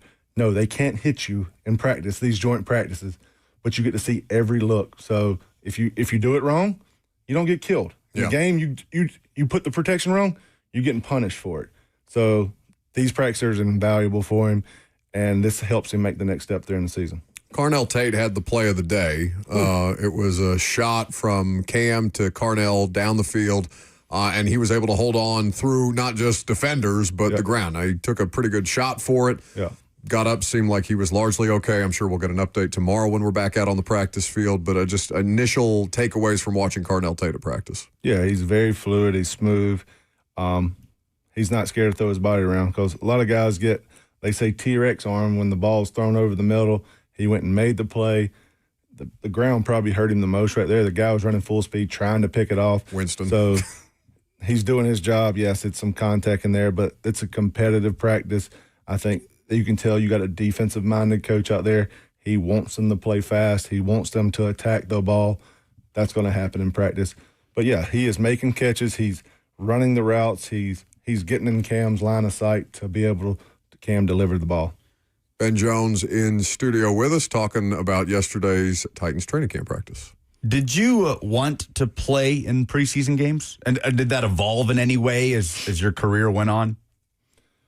Early on, yes. I'm just trying to play as many snaps and in many positions I can. And once I transitioned over here, Malarkey, then we played a lot. Like we play a quarter a game, halftime a game, into the third quarter. It was still 4 when you got here, right, in 16? Yeah. I think it was 4 until like maybe my last year or two. That sounds right. 4 feels like so many now. Now that it's 3. Imagine. I can't believe we did 4. I actually like 4 because now you have more bodies.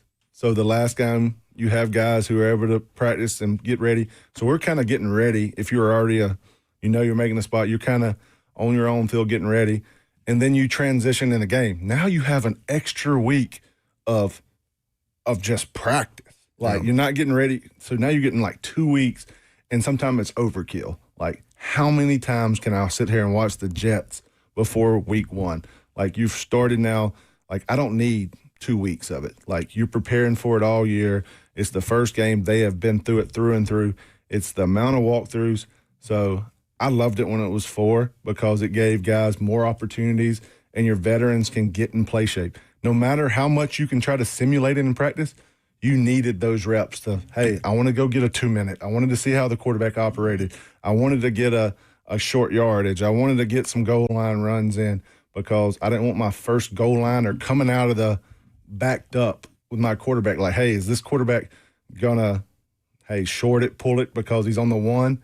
Like, yeah, I come off different on the 1-yard line scoring because I'm staying low. So you got to work through those things, and I love how they're playing right now and getting more snaps in with the 1s, and hopefully it trends in the right way. What's on the agenda for the rest of the day? Last day before school gets back in session. I went and picked up some PVC pipe. Okay. And I'm going to make some bats for my kids. So we're going to go out there and hit some tennis balls and work on bat speed. With PVC pipe? I got caps. I'm going to cement glue them. I'm going to tape them up for them, and we're going to make homemade bats, and we're going to swing it like you're supposed to. Outstanding. Look at Katie. She looks a smile. Looks pumped. She went with me and picked out all the PVC and caps, and we're fired up. We've got some tennis balls coming, and we're going to work on some soft toss and work on some bat speed. Well, See, are you going to do the same thing my dad? My dad, I was scared of the ball. So my dad made me stand while he beamed me with wiffle balls in the backyard. He was like, you gonna learn to quit being scared of that ball. And he just, it must have been a basket of like 50 of them. Just kept throwing them at me. And every I put time a helmet on my son when I throw to him. I'm like, hey, there's no reason to be scared now. I'm throwing you a real baseball. You have a helmet on, so let's catch it. So Robert's dad took the opposite approach. No helmet. Well, then we upgraded to tennis balls, and he really started being me. Tied little Robert up to a post and just start throwing balls at Robert using Ben's visits with us as therapy opportunities. I'm here for you, Robert. The worst was I caught the biggest bass I ever caught in my entire life. It was an 8.5-pound largemouth bass on a bobber and a cricket. Oh. And, dude, it was in my dad's friend's landscaping pond. And they were mad as hell that I caught it. But my dad, I was scared of fish when I was a little kid. Like, they were slimy, they moved, I didn't like them. The way that he talked through his teeth at me while trying to get me to hold that bass. You know, people fish their whole life. Hold this damn fish and smile. And in the picture that's still hanging on his wall is me sobbing, squalling, just crying. Oh, that's like the first deer, and they rub blood all over you. You're like, oh! Caden, you're not scared of fish, right? No, she's braver than you were. You were definitely braver than I was. He said no. All right. We'll let Ben and Caden get on with their day. Always good to see you, buddy. Good to see y'all. Thank you for the time. That's Ben Jones. We'll wrap up the show. Coming up next.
I feel like that went fast. We do a show today? What happened? Who were you telling the other day, Robert, that once we get past the first hour, it's like the show's over? Yeah, I kind of just black out. That explains so much as to why this runs the way that it does. Why what runs the way it does? Yeah, that's right. You want to talk about somebody who's worse at things than we are? Woof, dude. This clip is great and awful at the same time. It is awfully great. So, a tragic thing happened. Bill Rasmussen, who is the founder of ESPN, passed away. Okay? And so this broke live in the middle of First Take, which is, of course, a part of ESPN's daytime programming. And so they were in the midst of a tribute to Bill Rasmussen on First Take. And I'm not sure who the panel was. I saw Chris Canty. I saw Courtney Cronin. I didn't see Stephen A. I don't know if Stephen A. is off today or what was going on. But either way. And so the end of First Take bleeds into what? Bleeds into the Pat McAfee Show, which ESPN is now paying $60 million a year for. And God forbid we miss the very start of the Pat McAfee Show for a tribute to ESPN's founder. This is what it sounded like. Wake up early to try to catch it on the news. So now we got sports all day, every day. His legacy lives on. Hello, beautiful people, and welcome to our humble abode, the DraftKings Thunderdome, on this Big Ball Tuesday, August 18, 2020. Oh, man. Nothing like it. Couldn't miss a Big Ball Tuesday. His legacy lives. Hello, beautiful people. Yeah, his legacy is now a $60 million a year punter who runs all of ESPN. I got to hear it again. It's so bad. So that's Chris Canty speaking initially. Hello, beautiful people. You ruined it. Sorry, I was trying to, It's okay. trying to set it up. We don't have to set nothing up. Okay, let's go again. They got a picture. One more time. They got a black and white picture of him on the screen. That's right. Now we got sports all day, every day. His legacy lives on. Hello, beautiful people, and welcome to our humble abode, the DraftKings Thunderdome, on this Big Ball Tuesday. Now, I feel like that's not Pat's fault, but he is a very easy target of late. And you just can't miss the start of the Pat McAfee Show to pay tribute to the founder of ESPN. Yeah, like Robert said, the in memoriam black and white photo is on the screen. And then it's the DraftKings Thunderdome. Straight to the DraftKings Thunderdome. I'm tired of them stealing our stuff, though. What happened? I'm surprised he even got into my notes app to see that Big Ball Tuesday. You know, I've been pitching that for weeks. You know, they stole our Oh No. What the sports Oh No's are. Hop on the Oh No train. Yeah, you sent me that. They come did on. start doing They're that. obviously watching us and stealing all of our really good stuff. Buddy, that's basically this entire show. Yeah, I've been stealing stuff for years. And we're going to keep doing it. Yeah, that's right. I'm never going to stop stealing. It's sports radio. It's all recycled. I dare someone on this station to have something good. We'll steal it. In fact, the only thing that we have pioneered, in fact, for the entire industry is ChatGPT segments. Sports poetry. We were doing AI sports poetry long before anybody else thought to use AI in this medium. Way before AI was cool. We're innovators. We're like, why we're up for a Marconi. Because we outsourced more of our work. I'm still waiting for that retraction poem on Will Levis.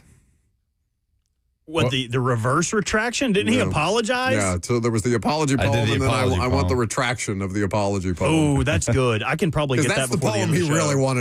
That's the poem he really wanted to read. It's the poem that I was right. I was right the whole time. It wasn't just Are you me. going to do it, or do I have to do it? I'll do it and send it to you. Oh, we're doing it now? Of course, AI works much quicker than neither you nor I. Okay, last call for phone calls in the meantime. 615-737-1045 is the number if you would like to get involved while Robert drums up some AI What is poetry. your name, caller? No. Mystery Vortex? What is your name? Who are you? Hey, this is Alex. Hi, Alex. Hello. Hey, I got a new idea for a new segment since they keep on stealing, all the good content. Mm-hmm. How about what made you say, oh, yes, in sports? Oh, yeah. Like the Kool-Aid Man. Get the Kool-Aid Man sound. Well, I would cut. Thank you for the call. I would cut When Harry Met Sally. The scene where she's at the diner. Oh, yes, yes. I'll have what she's having. It's such a good movie. It is an all-timer. It's an elite movie. Maybe the GOAT rom-com. Is it Billy Crystal? Yeah. Billy Crystal and Meg Ryan And then isn't it Rob Reiner? Yeah, it's his movie, R.I.P. Carrie Fisher is Meg Ryan's friend. Who is Billy Crystal's friend? There's always got to be a friend. Oh, isn't it Jason Alexander? Is that right? Or do I have that wrong movie? Is it? Jason Alexander is Pretty Woman. He's like the maybe I just recently saw lawyer in Pretty Woman. I saw Pretty Woman again recently, so maybe that's why I'm thinking Jason Alexander. I want to say it was Jason Alexander, though. I think I've got that wrong. Oh, what a great... Maybe the GOAT of all rom-coms. Ooh. Forgetting Sarah Marshall is the greatest rom-com of all time. I love Forgetting Sarah Marshall. 10 Things Better than When Harry Met Sally? Yes. I don't think I can do... I love that movie. It's the best rom-com of all time. The holy hell out of that movie. I'd put 10 Things I Hate About You up there, too. I don't think I know that one. Oh, Heath Ledger? Oh, so good. I just sent you the poem. The AI, I'm not going to ask it to redo it, but just anytime it says your name, say my, or what would work. Yep. You ready? Yeah. Oh, I don't have any music for this. I apologize. Surely we have something back there that is wildly inappropriate. And let me check. What about this? Not that. No. Dadgummit. Here we, not this either. Dadgummit. Just emptying the clip. Da, da, da, da. Da, da, da, da. Brazil poetry. What else do you have back there? That's it. That's just read the poem. Okay. So what do you want me to replace? Where it says Lucas, what do you want me to say instead? Yes, just say yourself. Come on, say dude. my. Yeah, or whatever would make sense. The cadence does. Okay. Dude. Figure it out. You're a professional. All right. My apology poem came through loud and clear. A heartfelt confession for all who could hear. But after reflection, I've something to say. I'm retracting my forgiveness, effective today. To Will Levis, I say the record stands tall. An apology's nice, but it doesn't erase it all. I may rhyme, I may plead, I may beg, but the jury has spoken. Go sit on the leg? What does that even mean? What? Maybe like the leg of a chair. Just Chat GPT making stuff up. Oh, see, this is where I'm just going to read it verbatim. So Will, dear Will. Oh. Or, yeah, okay. Just whatever. Maybe I should do it. Maybe I should read the reflection. Your poem was sublime. Your metaphor sparkled. Your rhythm was prime. But sadly for you, there's one little decree. I retract my retraction, and I'm retracting that too. This whole thing is pointless, just like you. No. You said the words. You said it. That's just Cut it and send it to him. So mean. Let him know. That's so mean. Oh, my goodness. The last Chat GPT just coming in with the hammer. What a miserable. I do not endorse this poem. Hang on. Petty little person you must be. God, Lucas, you need to be better than this, honestly. It's very small of you. I retract my retracting, and I'm retracting that too. This whole thing is pointless, just like you. What a Tomahawk 360 jam. That's like Seth the Flow Erskine working that Aaron Rodgers break his back line. Break Rodgers' back. Came out of nowhere. That's one of the top 5 hardest I've ever laughed on the air was when we played that. I just did not expect it. I gotta find it. Now let's just play. So funny. Well, William Powell is submitting another rom-com, The Proposal with Sandra Bullock. It's good. It's good. I wouldn't put it up there like on a Mount Rushmore. Okay, have you ever seen Betty White was great in that movie. Have you ever seen the Diane, because that's with Ryan Reynolds? And Sandra Bullock, yeah. Betty White is Ryan Reynolds' grandmother. Yeah, it's good. Have you ever seen the Diane Keaton on blanking on Alec Baldwin? No, not Alec Baldwin. Jack Nicholson? Jack Nicholson. I know what you're talking about. What's the name of that damn movie? I know what you're talking about. That's a top tier rom-com. Just because I never saw it. I'll watch anything with Jack Nicholson in it, and also R.I.P. Diane Keaton. I mean, is Jack Nicholson still with us? Yes, he is. The McConaughey rom-coms, honestly, almost all of them deliver. Well, that was his lane. I know. That was his lane until Dallas Buyers Club, and then all of a sudden he's an AIDS victim, and we're like, this is an Oscar-worthy performance. He had to break out of it. But what is it? Failure to Launch. Failure to Launch, and then How to Lose a Guy in 10 Days. How to Lose a Guy in 10 Days is great. This is our team. We bleed blue. This is our cult. Whether win or lose, we love them. For the shoe, beat the Steelers. Let's break Rodgers back. This is our team. Go Colts. It's the nay at the end. It's just so wholesome. He's just happy and gleeful, and then he said, snap that old man's back. Like Bane did Batman. Exactly. Oh, it's so good. It's just, had to apologize. It's perfect. Yeah, you want to talk about retractions? They put out a public apology. They can't play that on the Jumbotron at Lucas Oil. Someone said Devil Wears Prada. Let's break Rogers back. Devil Wears Prada is not a rom-com. Not a rom-com. No. In fact, the boyfriend is terrible in that movie. Well, okay, so what's his name? Adrian Grenier? Yeah, it's Vinny Chase in Entourage. Okay, well, Vinny Chase was also miserable at the end of Entourage. Like, he just turned into a moody drug addict at the end that I was very over. So the fact that, yeah, he was the worst part of that movie. We can agree? Just this needy boyfriend. Yeah, just not supportive at all. Not understanding of the industry and complaining about making a $21 grilled cheese. Wouldn't let her chase her dreams. Yeah, no, just dead weight chef. Okay, so I looked up the list of the top 200 rom-coms. Okay. Do you want to know what the first modern rom-com, I would say modern is 1985 to now. This list is according to whom? Rotten Tomatoes. Okay. These are just, and this isn't like a list they put together. This is just the scores in order. For number one, you're saying? No, the most modern. All of these are from like the 1940s. So the Philadelphia Story is number one from 1940. His Girl Friday, 1940. The Shop Around the Corner, 1940. The Lady Eve, 1941. You have to, and to get into modern times, the first one, Broadcast News in 1987. That's a banger. You haven't seen Broadcast News? Great movie. Wow. Albert Lucas, Brooks. you'd love that. William Hurt. The next one, Tom Hanks in Big. Oh, so good. Would you say Big is a rom-com? No, actually, I do not consider that a rom-com. I think it's got a com. a rom-com like side story, but that's not. I wouldn't call that a rom-com. The first 2000s rom-com to get in, The Big Sick. Never saw it. Never saw that. I mean, never saw it either. All right. We learned something today. Good show. If you missed any of it, check out the podcast. Something's Gotta Give is the movie you were thinking of. Something's Gotta Give is an absolute banger. That's Matthew in the chat. That would be a good bar, too. See ya.